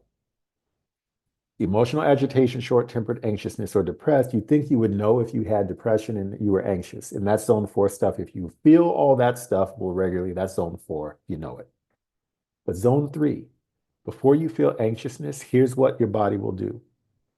Anxiousness is related to stress hormone levels, cortisol elevations. Cortisol is a stress hormone. When it's elevated in your system because you're beyond your capability and your capacity, too much to do, or the demands are too great, then you're going to get a cortisol elevation. And what cortisol typically does is it interferes with your sleep. Cortisol is what wakes you up every morning because it's very high in your system in the morning and then it falls over the course of the day so you can go to sleep at night and your body shuts down. While you sleep, it rises to wake you up 7 a.m. most people, right? It follows a very predictable pattern. So if your day is overloaded, instead of the cortisol falling over the course of the day so you can go to sleep at night, it stays elevated in reaction to you're overloaded. So when you lay down to go to sleep at night, your cortisol is not at baseline. You can't fall asleep. Early insomnia. It takes you 30 minutes to fall asleep at night. When that's you, that's your zone 3 symptom. Sometimes you don't realize it because you don't feel anxious. You just find that you can't fall asleep so easily. That's one of the first signs of being in zone 3. Just hard to see. The second sign, your tolerance for things that you normally tolerate in dealing with people, your tolerance shrinks, meaning you become more short-tempered. You would think you would see that in yourself. You don't. You don't. And here's why. Even though everybody else sees it, you think everybody else is getting more annoying. You think your job is getting worse. The people around you are the same. The person, your life partner is the same, right? You're just sick and tired in the way that your mom tried to warn you about when you got with this person. And now you're feeling it, but they're the same. You're the one who's changed. Your tolerance has shrunk, but you never realize you're the one who's changed. You think they have. And so I would always say, don't get reactive around that. Don't leave a relationship and don't quit a job based on you think it's getting worse. Take care of yourself so that you get back to a good, healthy place. Then you make your decisions. That's responsive. If you make a decision out of that symptom, that's reactive because you'll quit a job or you quit a relationship. Then you will come back to your normal self and realize, oh, I didn't need to do that. I was just tripping. So don't make life-altering decisions from that. Your stress tolerance shrinks as a result of being overloaded and stuck in zone 3. Sometimes you get a feeling of everything starts to affect you, no shock absorbers.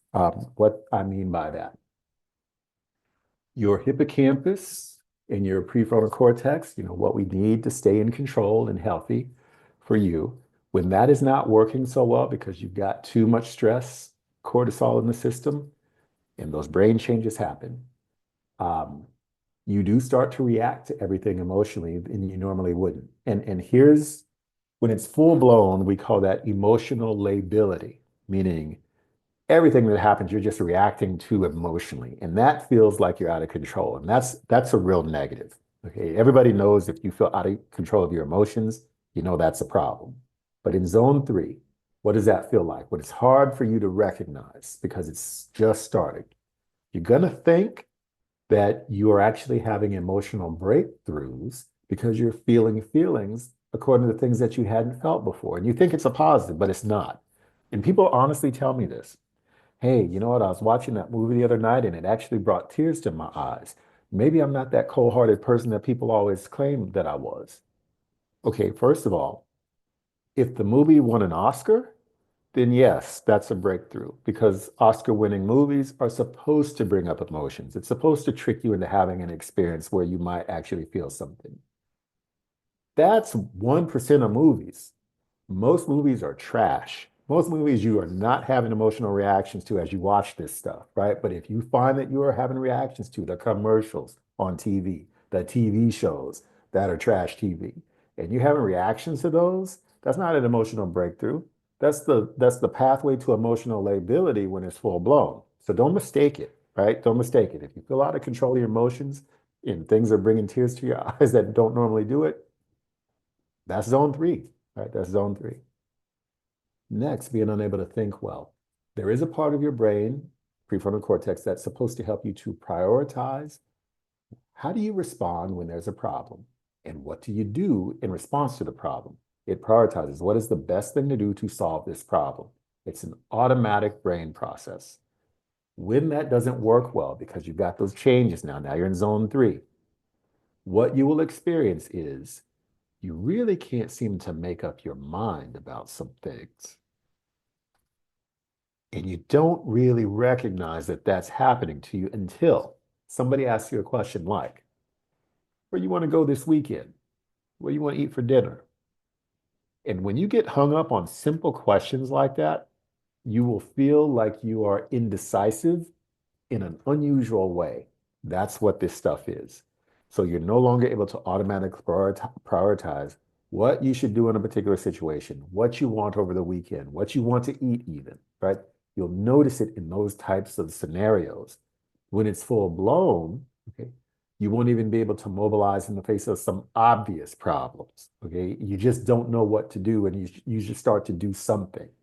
And I call that when you start to rearrange the deck chairs on the Titanic, you've got the full blown problem. Meaning there's an obvious problem. Everybody knows that we should be getting people out of the ship that's sinking. Instead, you're doing something like rearranging the furniture on the deck of the sinking ship, right? And you don't even realize that you're not doing something that's not helpful. That's how difficult it is to see this particular symptom, right? So keep that in mind, right? It's easy to see in other people. It's hard to see in oneself. Look for your own level of indecisiveness to actually increase. Next, self-medicating. If you have to drink wine in order to chill out, if you got to smoke it, if you got to slam it, if you got to sex it, understand, I'm not saying you can't drink wine. I'm just saying instant gratification coping is one of the signs of being stuck out there in zone three and zone four. Zone four, you develop full-blown addictions, right? Now you have to have it to cope. But zone three, hey, I'm going to use this because I need to do something to change the channel because life is just so stressful. And every time you engage something that makes you feel better instantly, you create a pattern in your brain that the next time you feel stressed, your brains want to go for the instant gratification, not the constructive coping, which is never instant gratification. Constructive coping, you got to talk about it. You got to name it. You got to put it on the table. You probably feel worse before you feel better about it, but it's constructive. But if you facilitate instant gratification as your coping pattern, you'll never actually come around to solving things. You'll just probably feel better, but you won't actually address the issue. And please, I'm not saying you can't have sex when you are under stress. Sex actually is a good thing. But if you're using sex not for intimacy, but this is the only way I know how to cope, and you get stuck in a protracted situation of high stress, and now your partner can't keep up with that sexual appetite, there's always some people who'll step in there and take your partner's spot, right? You just don't want it to be the clients you're serving. And that unfortunately happens, right? Because they sort of confuse working with you as care for them means you like me. Well, I definitely like you, and then you're down on a different path, right? So be careful with that. So many people lose their licenses and lose their jobs for DUIs and having sex with the people with whom they are working, right? And that's where that stuff comes from. It's not like you don't know not to have sex with people. It's just you underestimate the powerful pull of instant gratification if you adopt that as your coping strategy. Now you can't get out of it eventually. So just know, do constructive things when you find that you're sort of stuck in protracted seasons of stress. Don't take your coworkers to the bar after work. Do something else, right? Prone to flashbacks, intrusive thoughts. If you've got zone 3 symptoms that are intrusive thoughts, it looks like this. Too much on your plate. You don't know what to do first. So you try to do one task. And as you do the one task, you find that your mind wanders to the 50 other tasks that you got to do. Now you got to bring your mind back to the task at hand. And when your day consists of you trying to wrestle your thoughts and attentions back to the task that you're trying to get done, not doing the task, trying to get it back to the task, you lose 25% of your productivity because your mind is trying to do a million things because you're overloaded. That's intrusive thoughts.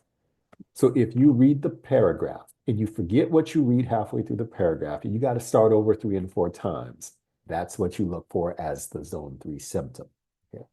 Now, if you have a full-on flashback, that's zone 4, meaning a car backfires and you're diving under the desk because you're reliving being shot at. Okay, that's a flashback. If you have that, you probably need to get into therapy, right? So flashbacks, you will know, but zone 3, that's more intrusive thoughts. That means you're just overloaded.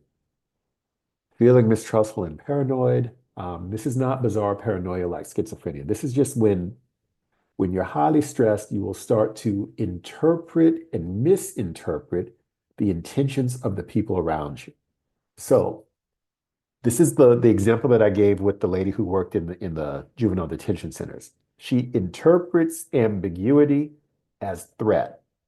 When you start to interpret ambiguity to the problem area, that's what we're talking about. So if your coworker doesn't smile at you when they greet you in the morning, you think they're frowning at you. That's what I mean. Okay. So you take a normal exchange, and if they're not overtly happy, and kissing your feet, you think they got a problem with you. That's the stuff. And you work with folks who have this, right? This is not uncommon. And the issue is they misperceive the intentions of the people around them because they have stress and trauma. That's what the source of this is. Now, we can get you back if you've got this symptom. So trust me, we can reverse it, right? But just know that. I'm going to just add one more to this. Memory problems. If you lost your keys or you look for the keys and you find them after 5, 10 minutes, they've been in your hand the whole time. You can't find your glasses. You find them, they're on your head the whole time. You're looking for the report. Oh, you find the report, but you find the report when you go to get the drink in the fridge because you put the report in the refrigerator when you got the drink the first time, right? That's memory problems, short-term memory lapses. When you got zone 3, you will have much more of these because your hippocampus, which is impacted, is also the part of the brain that lays down your memory. So if you feel you got Alzheimer's and you suspect that maybe this is the beginning of the long goodbye, you better say goodbye to the people you know because you're not going to remember them. It's not Alzheimer's. It is a stress symptom, right? It's one of the signs that you look for being in zone 3 for yourself. And when it's full blown, it's zone 4. That means you start to get lost in familiar environments. So you go to the mall, you park your car, you come back out. Where did I park? I don't know. Now you're walking up and down the parking structure, clicking your alarm, trying to listen for your car because you have no idea where you parked. If you thought you had Alzheimer's in the beginning, you are sure you have Alzheimer's when you have that symptom, right? That's full blown. So this is what I asked you to look for in yourself. If you've got none of these in 2025, you're in zone 2. If you've got 1 or 2, you're entering into zone 3. 3, 4, you're in zone 3. But if you got 5, 6, 7, 8, and this is not exhausted, you may have other symptoms. You're zone 4 knocking at that door. So this is how I want you to look at you. And you can reverse it. You can reverse it all, okay? And it doesn't reverse overnight, but if you engage in getting the cortisol level, the stress hormone, down, your brain will repair itself and all those symptoms go away. So I take a very, very concrete approach to how do you keep yourself healthy from getting into this spot. And what it means typically is cortisol elevation, which is causing the changes in the brain, which is the source of a lot of these symptoms. You've got to get the cortisol level down again. And cortisol is going to elevate in response to stress. And the stress is there so that you produce a fight flight response. So if you then mimic fight flight, use your arms and legs in a cardiovascular workout routine, you will lower your cortisol. So if you develop a routine of 3 or 4 days of cardio, 20 minutes sustained, you will lower your cortisol level even when you are typically overloaded by life, and you won't acquire the stress damage or the stress symptoms, which means your brain stays healthy and you have a better capability now to do the job and navigate life. If you get some sweat going with your workout, your body's going to produce a protein that repairs the connections in the brain cells themselves that make your brain healthy again. We didn't know that the brain could regenerate itself, but there's one part of the brain that does, thank goodness. But it will only do that if you actually get some sweat being produced in your workout and you actually then produce BDNF, brain-derived neurotrophic factor. That's the protein. You start to produce that from exercise a little bit more strenuous, still only 20 minutes. The brain repairs itself, the symptoms go away, and within a period of about 6 to 8 weeks, you can have all 8 of those symptoms I talked about, it will go to 0.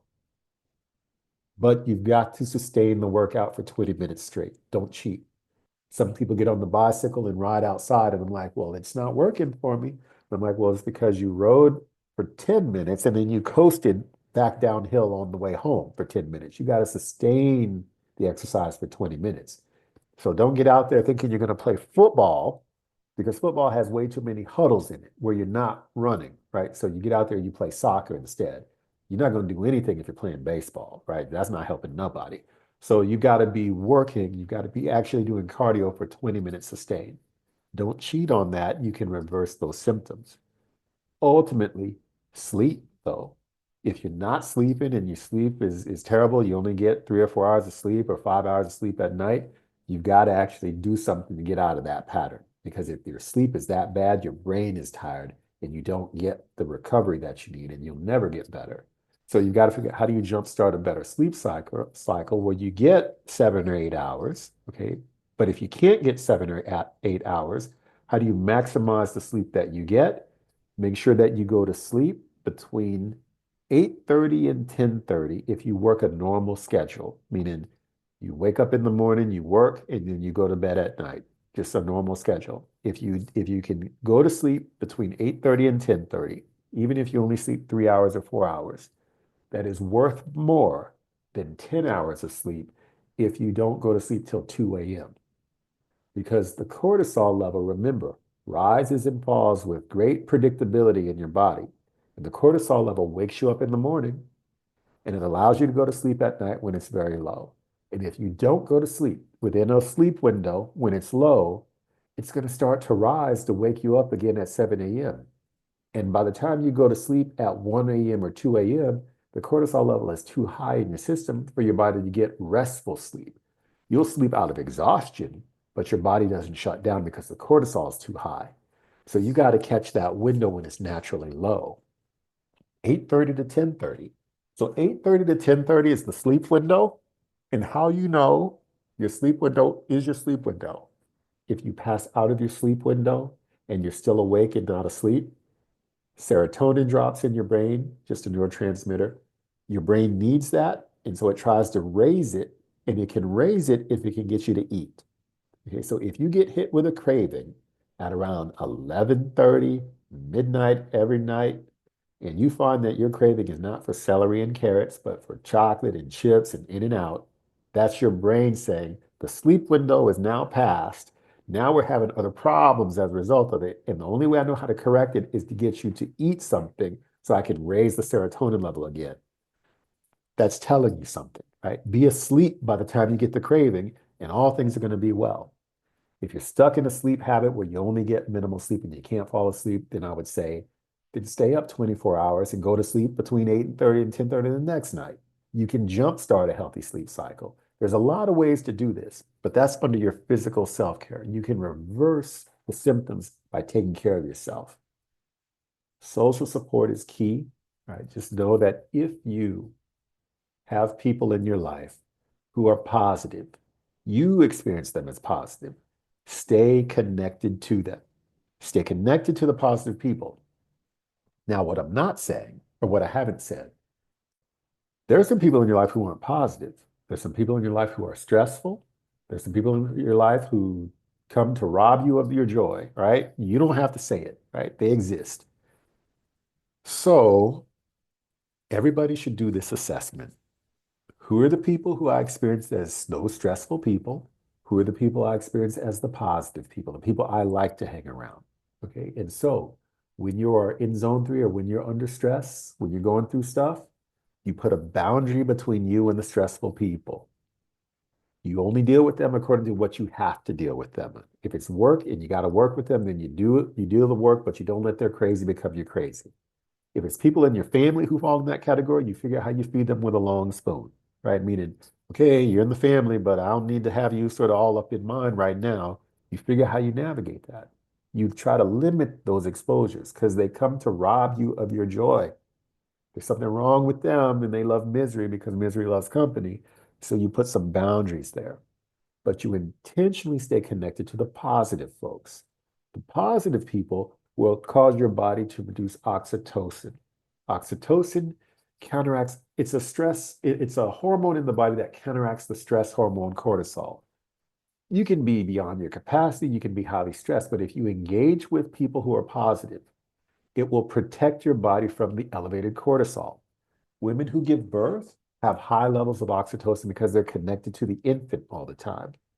So even though they don't sleep because the child doesn't sleep, even though their body went through the worst because they just gave birth, even though their child is feeding off their own body, right? None of those women drop dead of heart attacks and strokes because the oxytocin protects them from all the stress effects.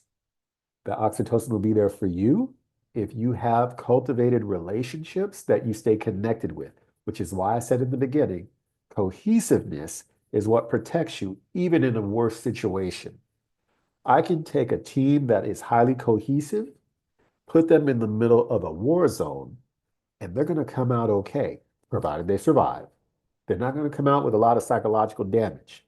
But if I take a team that is at each other and is just marked by tension and chaos, and I drop them in the middle of Disneyland, they're going to come out highly stressed, right? They're going to be worse off than the people I dropped off in a war zone because the cohesiveness matters more than the context.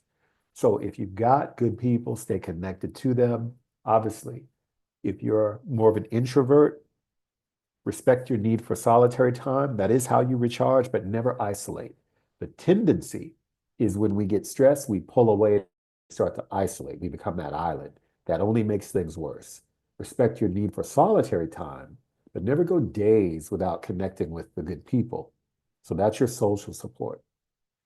Self-efficacy is what we're going to get into in the last bit here, which is how you actually do the work with people who've got trauma. Self-efficacy is your competency to do your job and do it well, given the real context that you're in, right? And I'll talk about that in a moment. So I'll just talk about meaning and purpose real quick. If you got meaning and purpose as a foundation for why you do this work, the opening question, what motivates you to do this work? That's very important. Don't lose touch with that. Ultimately, folks who stay anchored in why they do the work and the work continues to be compelling for them and they stay anchored to what motivates them, that is what is going to allow you to get through the worst challenges and the worst times. Okay, if you want to know what the big problems are that actually cause the burnout and cause us to have the worst situations, It's not just that big situations come up and we now have a critical incident or somebody goes off on us.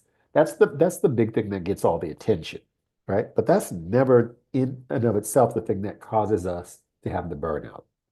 The problems are actually every day there's little things that are happening.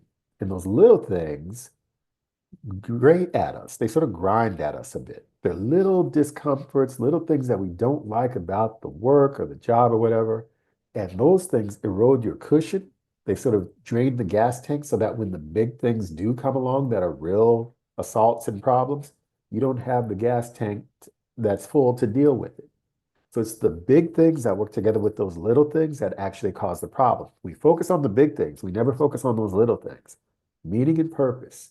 This is allow us to look at the little things. And they're not little, but if what motivates you is you want to help people and see people thrive, and you don't get a chance to see people thrive from the blood, sweat, and tears that you put into this, you don't get a chance to see it because people leave and they triage, or maybe you don't stay long enough to see the manifestation of this hard work, then you're not getting what you need because the structure of the agency may not permit you to be long-term enough to see the fruition of all the work that you do in somebody's life. So just understand this. If you're not getting what you need, those are the little hazard stressors. Those are the chronic stressors that are the real problems. That's the toxic stuff. It won't ruin your day, okay? But over time, it absolutely will take you out. Over time, it will. So how do you figure those things out? What motivates you is very important. Make sure that you are still connected to those motivators. Take a self-retreat once or twice a year. Remember what caused you to come into this field. Are you still aligned with that? Is it still sustainable? Or have you done things like make decisions that cause you to move away from the very work that motivates you for other reasons? Meaning, all right, somebody's got to volunteer to do this unpleasant part of the job. Nobody steps forward, but you're a team player, so you take one for the team. Now you're stuck with a job that you don't like to do and nobody does either. But now you get stuck with it. And now you find that you're promoted in it. And you look back after 2, 3 years and that's all you're doing. And no longer are you doing the things that motivated you. No longer are you then sitting with the people in the community in the same way. Now you're doing a bunch of admin. And I'm not saying admin is wrong, as long as admin fits in a way that allows you to experience your motivators. Okay. So if you find that, what motivates you is, I want to see people grow, then make sure that you see people grow. If what motivates you is, I want to be able to give back, then make sure that you're in a position that you can give back. If you have to make decisions to say, okay, well, I'll do admin for a bit, you can still make those decisions, but never let it take you away from the things that truly motivate you, right? You've got to stay connected to those motivators. And there's a ratio that is a sustainable ratio. You can take on one task for every three tasks that are connected to your motivators. One task that's misaligned for every three tasks that are aligned with your motivators. That's sustainable. But if you get in a 3-to-2 or a 1-to-1 ratio, where now for every one thing I do that's really motivating for me, there's one thing that I do that I just can't stand, that's not sustainable. It's going to set you up for a problem, which will emerge when the big stressor comes, and now you don't have a full tank of gas or the cushion to sort of deal with it effectively. So that's what meaning and purpose is about. A larger frame of what motivates you, or a larger frame that allows you to not lose hope in the face of what you deal with day in, day out, right? You got to stay connected to those things. Okay, now I'm going to spend the rest of the time on self-efficacy as we apply it to the work you do with your clients, but I'm going to pause. Any questions or comments? There are some questions. So, if the effects of the trauma can be reversed, is the brain chemistry of the affected individual altered as well? Yes, absolutely. Which that I will definitely reference that as I talk about the self-efficacy. Yes, it's the brain chemistry and the brain circuitry is what's altered. And the power of that is that happens through sitting down with somebody who is healthy. Somebody who's traumatized, who could sit down in a safe relationship with somebody who's healthy, and share that. I will talk about what the healing aspect of that dynamic is in order to illustrate how the brain will actually change in response to being in that space. So that's where we're going, right? Perfect. Does sitting in a sauna for 20 minutes reduce cortisol levels?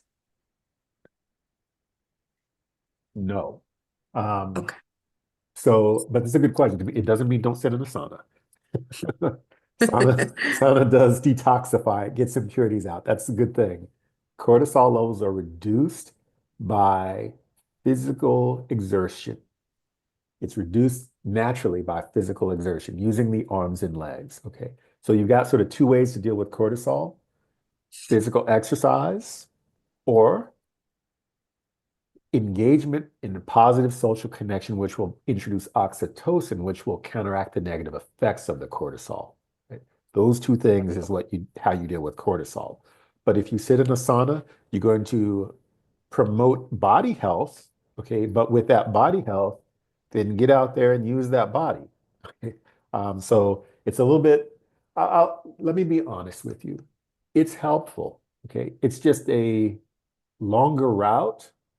Whereas physical exercise is a direct route. You'll get there much quicker through physical exercise. Now you can feel calm sitting in a sauna and it can lower your stress level, but it takes a while. 20 minutes of exercise, you will break out of a early insomnia, not being able to fall asleep. You'll break out of that within a day if you just exercise. Whereas if you sit in a sauna, it might take a little bit longer. Yeah. So don't give up the things that are good for you. Just add some things that'll make it better. Okay. If we do the 20 minutes of cardio before we go to sleep, is that helpful? It's helpful for those of you who don't have a sleep problem. If your cardio causes you to be wired and you can't fall asleep and you have to make a choice between should I sleep or should I exercise, sleep, right? Sleep is much more important that your brain gets that rest.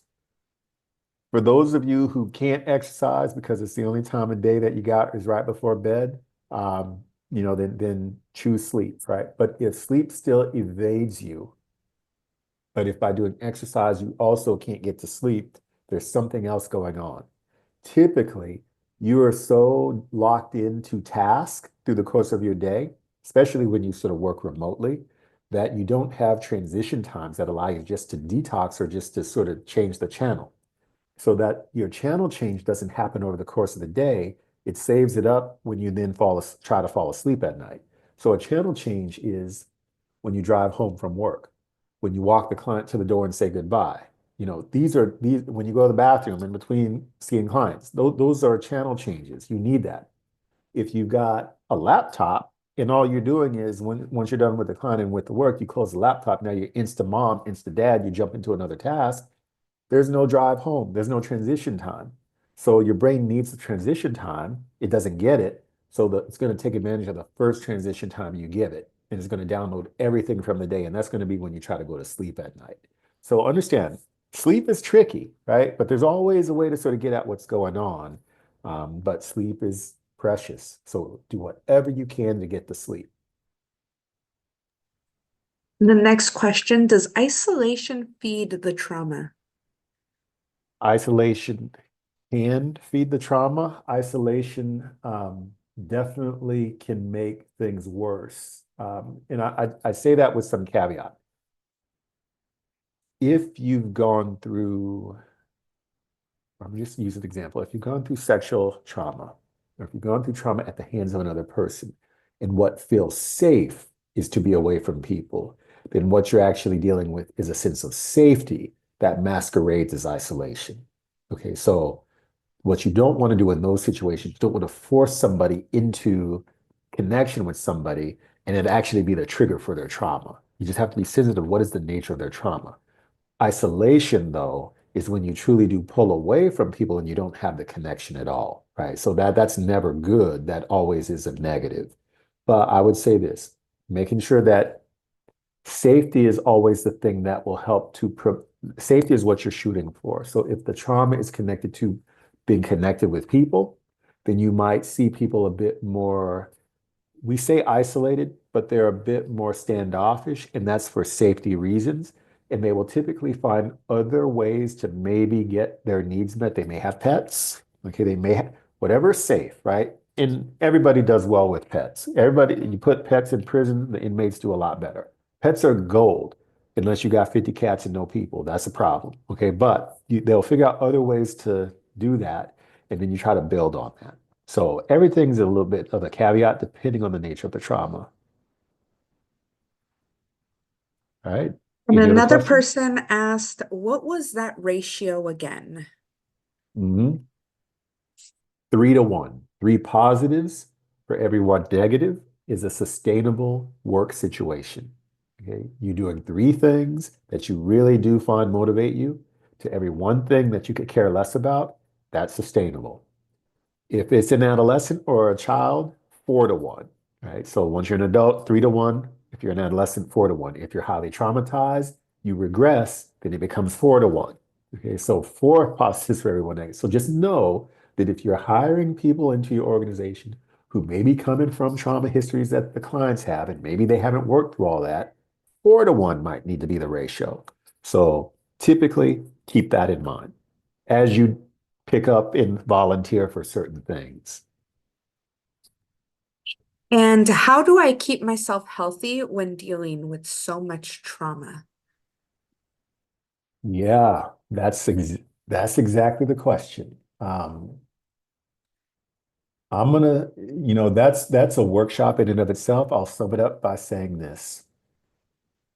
Radical empathy is a skill that has to be cultivated. There are 5 skills domains that if you work in trauma context, you've just got to get down, right? You just got to get 5 domains down. It's worth its own workshop. So maybe, let's think about a workshop too at some point. 5 skills domains. But if I can sort of say what's really important in that, they're all important, but radical empathy, meaning when you're confronted with the worst stuff, when you're confronted with the trauma dynamic, how do you ask questions and become curious about the individual and stay connected to the individual and not be turned off by what you're receiving from it? You become curious about why are they doing this? Why are they triggered in this way? Why are they reacting in this way? Why are they showing this? And just that new way of sort of taking a new sort of stance in that dynamic allows you to not take on that stuff in the same way. But there's a lot more that goes into that. There's a lot more that goes into that. So um, maybe we think about how, I don't know, I'll leave that to Shirin, right? Shirin, maybe at some point we can do a Sure, I workshop was, around that. yeah, the next workshop will focus on that 100%. Cool, cool. Thank you. All right. That's it for the questions for now. Okay. All right. So, hey, you're working with folks who've got trauma. The tenets of trauma-informed case management. Just keep this in mind, or at least, sort of hold on to this or write this down. Of course, we've got to unpack a lot of it, but I'm going to put it into illustration. Safety, safety, safety. When somebody is triggered in their trauma, the best way, or I shouldn't say the best way, the way that you want to try to figure out how to move in response to them is to assure a sense of safety. There are many ways to do that. Okay, many ways to do that. But I'm going to give you some real concrete stuff. For safety, clients are always trying to gauge how safe the interaction is. And one of the things that you can do to help facilitate a sense of safety is pay attention to the frame that you set in your work with the client. If you've got an appointment that is a regular appointment, if you've got an appointment that's supposed to start at this particular time, start at that particular time to the greatest degree of your capability.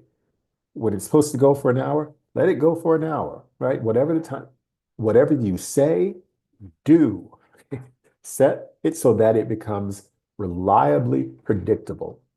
When people can predict with certain certainty the dynamic, that predictability allows for a greater sense of safety, and then trust can ensue from that. But if you are all over the place, if you are sporadic and chaotic, that does not breed a sense of safety because they cannot predict. But when they cannot predict you, then they've got to stay on guard. They've got to stay sort of ready for change. And that is not what you want. Okay. And so also know that a sense of safety is going to be informed by a lot of cultural stuff too. So I'm able to jump over to the cultural sensitivity and pull that in. Sometimes we represent the very system that some people have been the victim of, right? I can sit down with folks, I can sit down with Black folk. They might have some cultural issues, right, about related to people who are not necessarily their race or ethnicity. And I think that with me sitting down with them, that's supposed to be better. But if they see me as somebody who's connected to the very system that has been the problem for them, then I'm a part of the system. So I might find that they're less open with me in the beginning. They're more guarded with me in the beginning, right? So I have to understand that sometimes the guardedness is still there. I shouldn't take that personal. I'm representing the system that they're, been navigating for their whole life, which hasn't been kind to them. So as I develop routines that they can predict, and as I show myself to be trustworthy, they start to open up a bit more. It just takes longer, but I shouldn't be put off by the fact that, well, I only got like 2 sessions with you, and if you don't sort of meet me at the table halfway, then I'm wasting my time when you actually represent the very thing that has been the source of their trigger. Right? So just understand that safety is infused with a lot of stuff. Trust, though, is something that you want to also engender. Trust and transparency. When you are, excuse me, when you are doing the work, um, trust is going to be very high for a lot of youth who've been through the system, a lot of justice impacted individuals, a lot of ethnic minority folk who've had to deal with life, the way that life can sort of dish things out. That trust is they're going to be sensitive to when you don't follow through, when that trust is not there. Okay. And that transparency needs to be there in order to establish trust. So informed consent, right? So do they know what to expect when they come and sit down with you? If not, you probably need to lay that out for them. But informed consent is not just a one-time thing. You want to be able to refer back to that periodically as you're going through the process working with them. Okay, remember in the beginning when we first sat down, I talked about we'd be addressing X, Y, and Z. Well, this is the Y. This is the Z. It relates back to here. You're always sort of narrating the process, taking them back to, okay, remember, this was what we talked about would happen. It allows you to lay out something that can be predictable, right? And you're sticking to the path. That is the safety connected with the trust and the transparency. Just know that things like informed consent, very important. Informed consent is not just they sign the paper. Informed consent is a process by which you're constantly referring back to, hey, here's what we said we'd be doing, and here's why we're doing this now. It's relating it back to the big grand scheme of things. And they always have the agency to be able to say yes or no to different aspects. And that's the empowerment and choice, their agency. And you want to manufacture agency, even in a situation where agency may be compromised. You can have young folks who are in a lockup. You can have people who are actually incarcerated. They may not have a whole lot of agency compared to people on the outside. Well, then manufacture the agency. And we should be doing X, Y, and Z now. And that's a part of the program that just has to happen. Do we do version X, Y, Z, or do we do version 2 of X, Y, Z? I've just now created an option. We still got to do X, Y, Z, but does it look this way or does it look that way? I'm introducing choice. You want to do that because the more agency somebody has, trust me, that is going to counteract the trauma dynamic. Because I guarantee you in a trauma dynamic, they didn't have agency. They didn't have control over what was happening to them. You want to instill that in any way you can. Peer support and collaboration. You want all of your work to be as collaborative as possible. And you definitely want to connect people. When I say peer support, there are folks who've gone through traumas and similar traumas. Knowing that you're not the only one dealing with this stuff, especially as the client, is really, really important. So for those of you who have your own trauma histories, who may even share some of the backgrounds of the clients that you serve, that is worth gold. It's worth gold because when you don't come from that background, you've got to put yourself in their shoes to try to imagine, oh, that would be terrible to have to deal with this. And you're sort of operating from sort of that imagery. When you've got your own history, you don't have to even play that game. You know what it's like because you've been there. And when you have that as your experience and you've processed your own trauma, you bring tremendous strength because you know what it's like. Okay, when you know what it's like, you don't carry the vulnerabilities that lead to vicarious trauma. Vicarious trauma, remember the lady who yelled at the young man? Is because she didn't grow up on the streets like that, right? If she grew up on the streets having to navigate stuff and she sort of had that under control a bit, she would not even develop that sort of, put it this way, people on the streets who have to navigate, they do develop an awareness. And if you interpret ambiguity as a negative or as a threat, that is a problem. But if you just develop the awareness, and what you do with the ambiguity is you, instead of going, it's a threat, you go, okay, let me watch and see what that's about. That's healthy. That's healthy. And so people who healthily deal with the adversity that they face bring a lot of strengths. And so I need you, obviously, want you to be those individuals. Some of you have similar backgrounds. And when you work on your own stuff, it allows you to stay very anchored in a healthy way and you model it. So people don't feel like, wow, I'm the only one who goes through it. Somebody like you has gone through it, and look at you, right? You're out there and you're doing things, you're functioning well. Peer support and collaboration. And then cultural sensitivity. Just be always aware. Gender dynamics, sexual dynamics, intersection dynamics, racial dynamics, cultural dynamics, language capacity. All of these things are cultural factors that influence what's going on in the dynamic. And if you are, I would just say, be culturally sensitive, okay? Just have an ear for, could this be a cultural issue? It's very subtle. I'll give you an example. You're trying to help somebody, and instead of them just telling you, no, I don't want your help, they're doing things like, well, somebody else helped this way. Okay, now that could be because you're trying to help a dude and you're female, and they got something about working with women, but they're never going to tell you, I don't want to work with you, right? They're going to just challenge everything you say. Is that so? And you're going to feel it.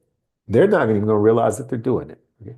But just be aware you're going to get those sorts of cues, right? So you got to, number one, take care of you in the process so that you don't think back on that years later and get upset and get cortisol activation. You got to sort of respond to that in real time. But if you just respond to it, that means you actually don't have sort of a stress response later when you think about it. And response can be, hey, I noticed that you might not necessarily feel so comfortable with some of these suggestions. Could it be that, I'm a female, or could it be that I look so much younger than you? They're going to deny it. The point is not that they accept it. The point is that you name it. Okay. It shows that you're being aware of what's going on. And when the client eventually sees that you are seeing them, you are actually paying attention to them, that is going to actually produce a sense of safety. In other words, you're not operating outside of losing the client and just doing your own thing. You're actually operating in light of who you're sitting down with. That awareness is key to developing the safety and the trust. It all works together. That's just one way that these things look. Um, Let me be mindful here because the time is coming up here. I'm like on 1 minute till the 2 hour point. I just want to just jump in real quick if you don't mind. Yes. Because you did give me some great tools that I'd love to share with my colleagues that have definitely worked for me. I think one of the toughest things when we're dealing with individuals we're serving and we have trauma and they have trauma and stuff comes up for them is that we can personalize it. We can say, hold on a second, I'm doing this to support you and I'm doing that to support you, and you're still challenging me. And I have a client that's a mutual client, someone I'm serving that I've referred to the doctor that now he supports with one-on-one. And I really tried a different approach because at first this young man was triggering because he wanted me to jump and answer his phone calls, jump and answer his emails. He felt like he was going to be abandoned no matter how much we did. But I sat down and had a talk with him and really asked him, what comes up for you when you react this way or when you move this way? And he shared with me that he had never in his life had somebody that was supportive and that everybody had abandoned him. And because of his learning disabilities and because of his traumas, and he's a brilliant young man, he's launched a business now through the program, but he shared with me that his experiences made it seem like it's too good to be true. And so anytime there was an uncomfortable conversation, abandonment came up for him.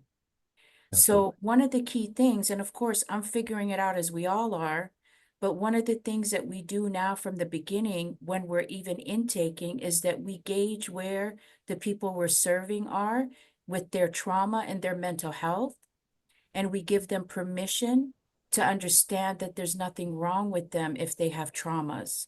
And I use my own experiences when I connect with them so that they can understand. I know what that looks like. I know what abandonment feels like. I know what disappointment feels like. And that's honestly been able to really has helped a great deal. Do we have it perfect? No, but it's changed the dynamic. And just like I would ask, do you need housing? We ask, how are you doing internally? How are your relationships? Are you open for mental health? And so I want to encourage you that when you're first establishing the relationship, and it's not about boundaries, but somebody asked about boundaries, but what it does do is it puts everything on the table so that we're not just reacting to each other and we understand that stuff is coming up with each other. And I'm sure Amity as an organization deals with that as well when they're dealing with all of us because, we all have our triggers. And so if we're pushed a certain way, we might think we're being questioned or we might bang heads. And so I want to give that advice to both the Amity team or team that are supporting organizations as well as those individuals. Allow the people you're serving to know that you understand they're navigating things and to share with you and allow you to support them so that you're not banging heads as much. And honestly, those tools were from Dr. Rick because when I do face it, I go to him and ask him, how can I navigate those situations? Mm. Thank you. Thank you for sharing that. Yeah. Wow. Okay, so hey, I do want to be mindful of everybody's time because I know that you had the 2 hours. So that's I packed so much into this and I can go on for days. I really can. Um, so you will definitely have the recording if you need to, jump off or what have you, but I'm available to just take questions because at this point, if you've got questions, I like to get very applied because the remainder of the content is, okay, what do you actually do with particular folks based on what's going on? So if you want to hang out and we have those question answer back and forth, I'm delighted to do it. If you got to jump off and go, no problem. You'll still get the recording that it's available to you. But yeah, I'll sort of treat it that way so we can just sort of dig in if anybody's got questions or comments, and I can refer and pull up different things that I think can be helpful. But with that, let There me, are a couple. okay. So, is there any evidence that virtual pets or AI robot pets are effective for people who can't have live pets? Wow. I will find out. Uh, okay, and why I say I'll find out. We're not going to know that for a little while because the nature of the studies are, it takes a little while to really see what plays out, how it comes out. But I'm going to go out on a limb based on my understanding of the research that has led up to this, right? But, we still have to get the research. I don't want to go too far beyond the research. Pets help. Okay. So do virtual pets help? Yeah, virtual pets will help. There's old studies that looked at monkeys who were removed from their mom, and if you replace the mom with just a soft plush monkey, the monkey will hold on to it, and that monkey's going to do a little bit better than the monkey that's got nothing, right? So yes, something, even a virtual pet, typically is going to be helpful in the short term. Now, what it means in the long term, I don't know. I don't know. Okay. But it's definitely better than not having anything. And I'll only qualify it to say this. Pets augment what you need in terms of personal interactions. You still need people. Like I said, 50 cats, no people, problem.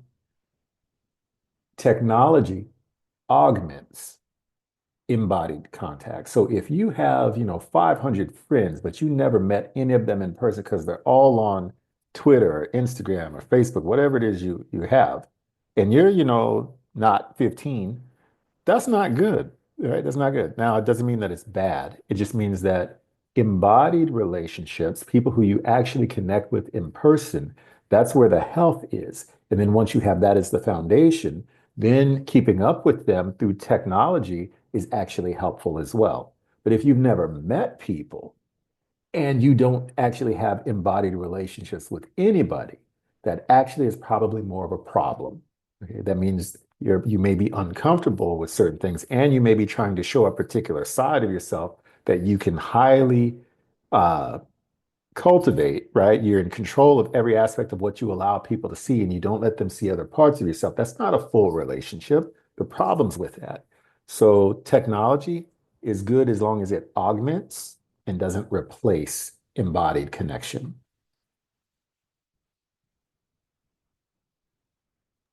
Right. Perfect. Thank you. Is there any type of retreat for training like this for staff?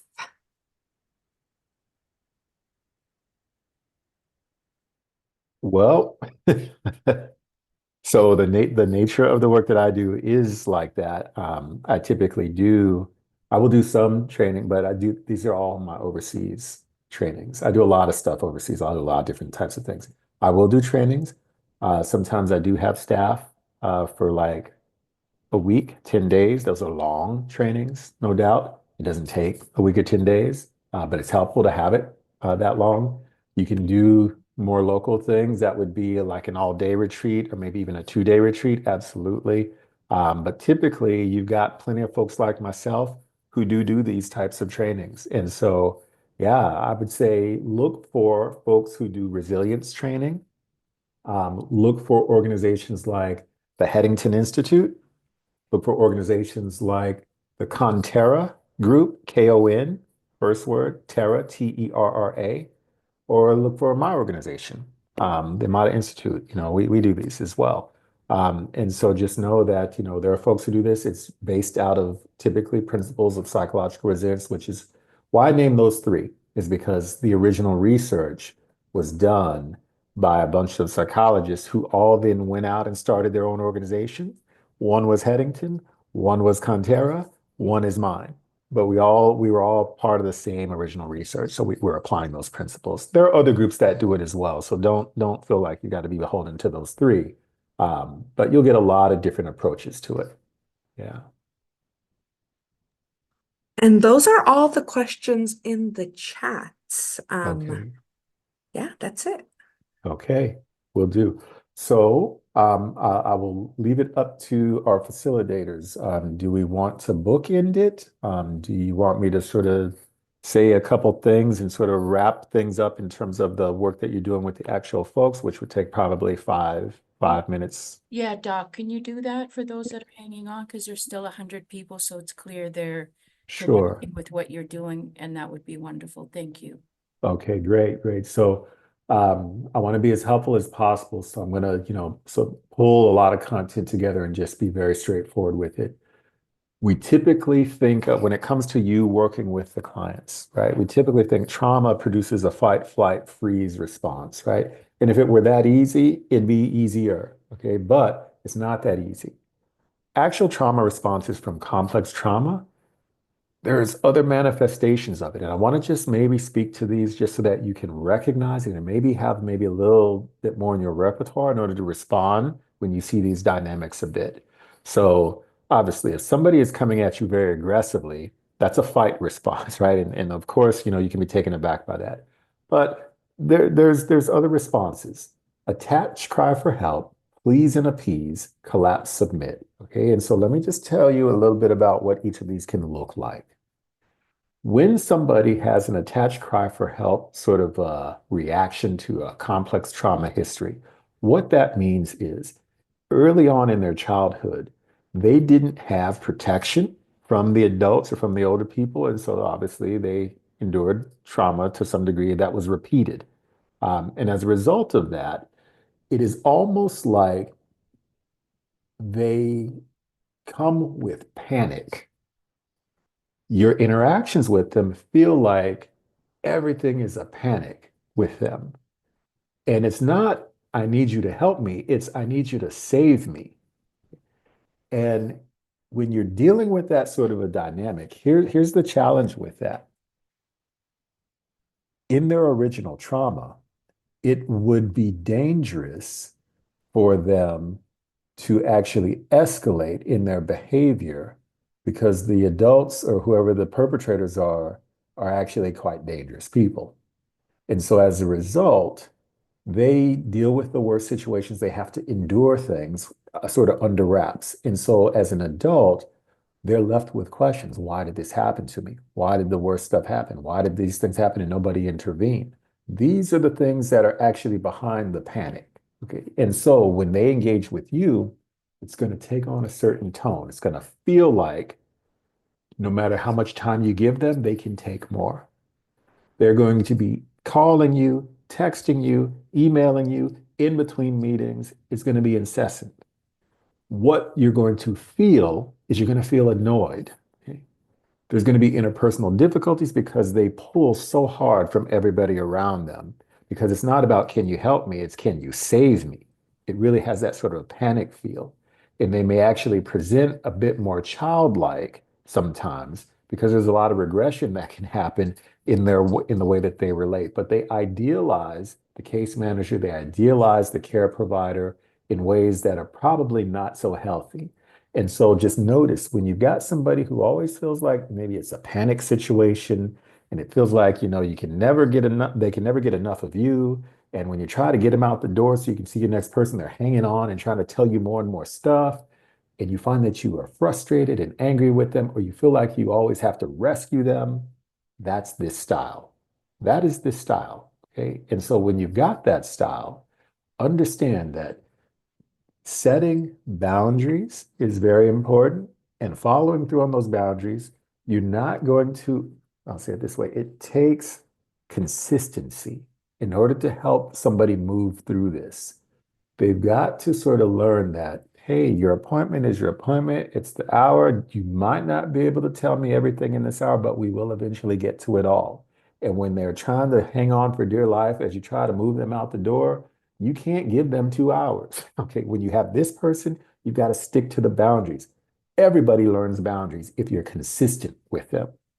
But if you give in, okay, then they understand what it takes for you to give in so that they can continue to sort of lean on you for their survival, and you're going to be driven crazy by it. Boundaries are very important with these individuals. Reinforcing the boundaries, setting a predictable routine so that they learn to trust what you say is what you will do, and everything will eventually be handled. They learn that through the process. It's just very difficult. They take a lot out of you.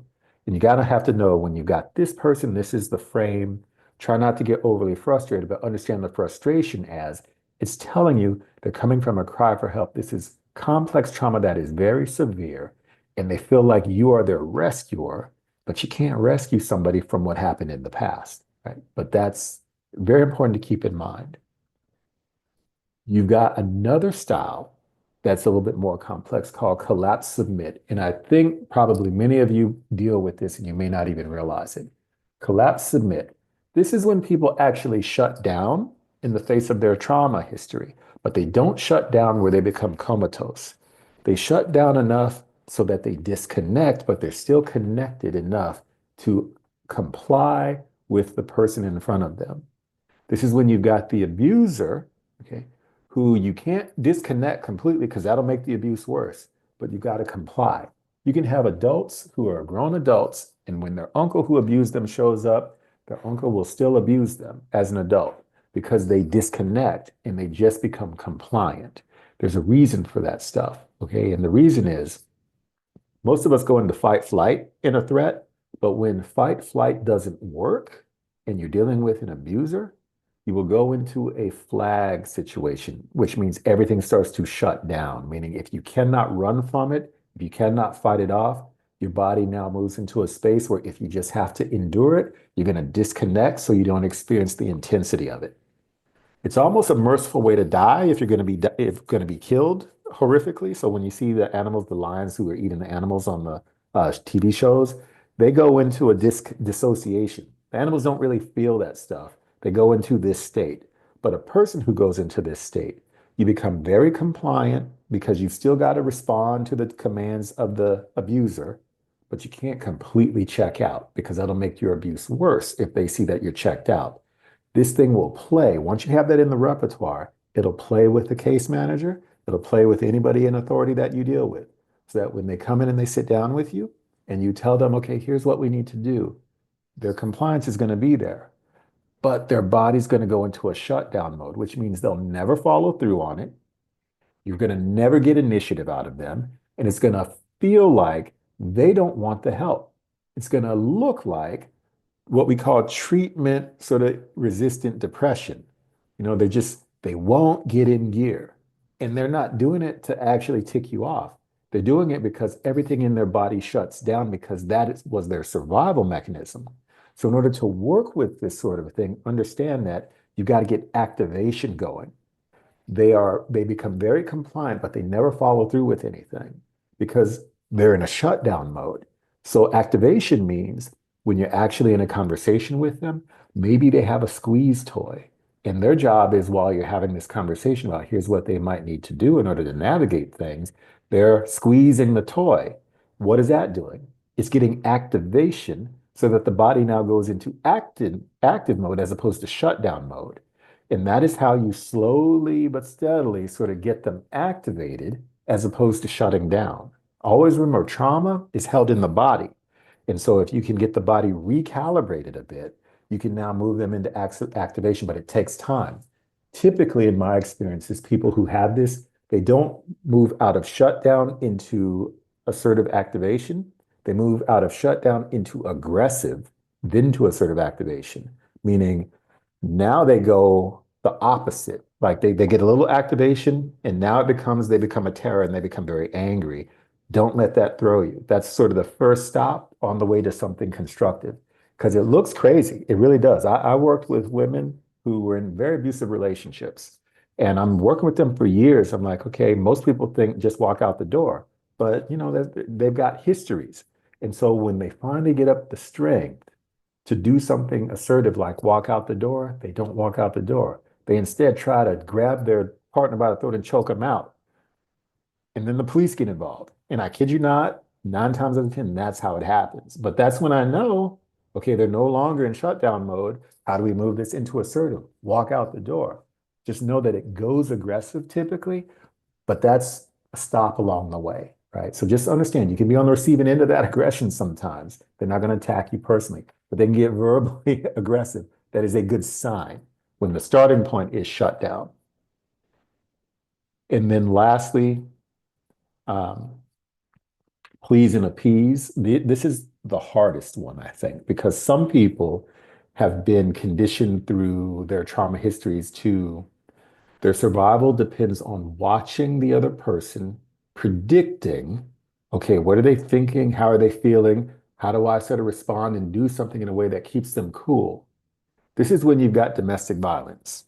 Okay, this is when you've got somebody who's got to watch another person so closely in order for them to not be abused and almost predict their moods. And then they start to do things in order to keep that person appeased. They become very adept at reading other people and giving other people what they want, or at least what they think they want, in order to keep them appeased, which is their way of staying safe because they've been dealing with abusers their whole life.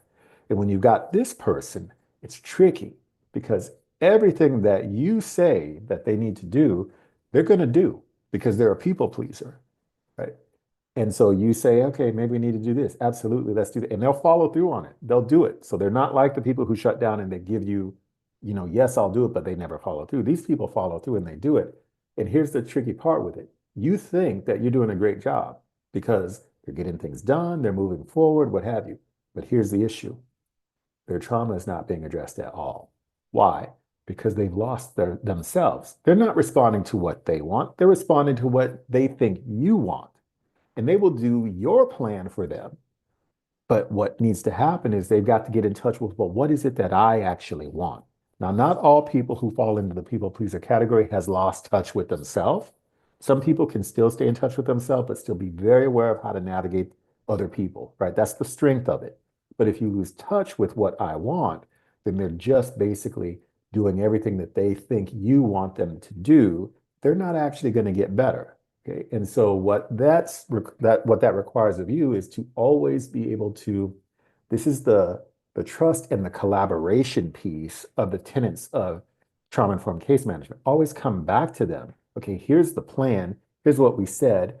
How are you feeling about this? You're trying to reinforce them checking in with, okay, what is it you want? Is this lining up where you are today? You want to reinforce them checking in and getting in touch with their own voice with things. That is how the betterment happens. And you can still do the case management and do great work with them. They just have to be working their plan, not your plan.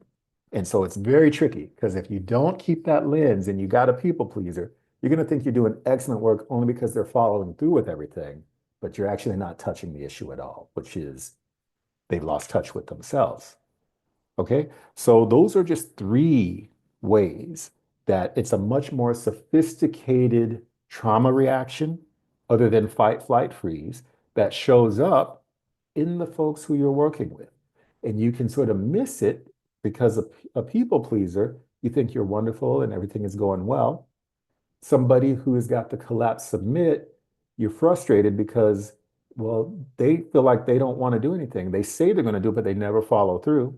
And then you got the cry for help person, who is the person who you actually don't want in your caseload because it frustrates you so much because they just take all of your time and there's nothing that you can do whichever satisfies them. They just want more and more and more. And it's really a cry for help, sort of a context that they come out of.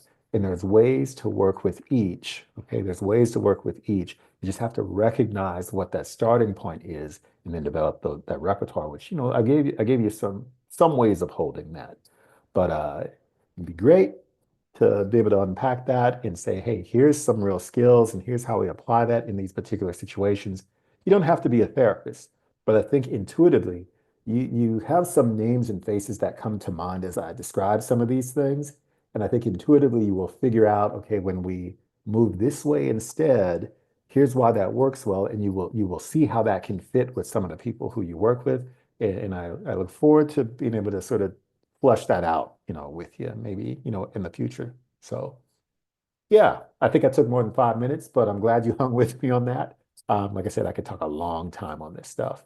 So any questions about any of that?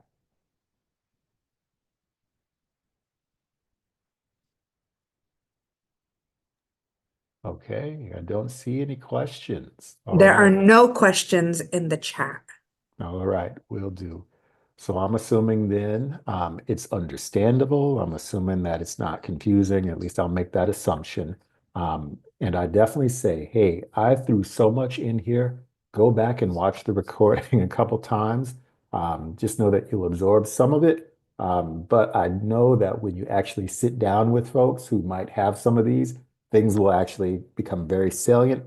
And it's helpful to know where to go, just to be able to look something up that can help you develop a little bit of a tool to then come back to that individual to do the work well. So I hope this adds some things to your toolbox. So spend the next, month, 90 days, as long as this is posted, really applying this lens to the folks with whom you're working. Come back to this. I hope it's going to be helpful in terms of you actually helping them move forward and you taking care of yourself so that you're actually able to thrive and do this work and help more people and help them to a greater degree.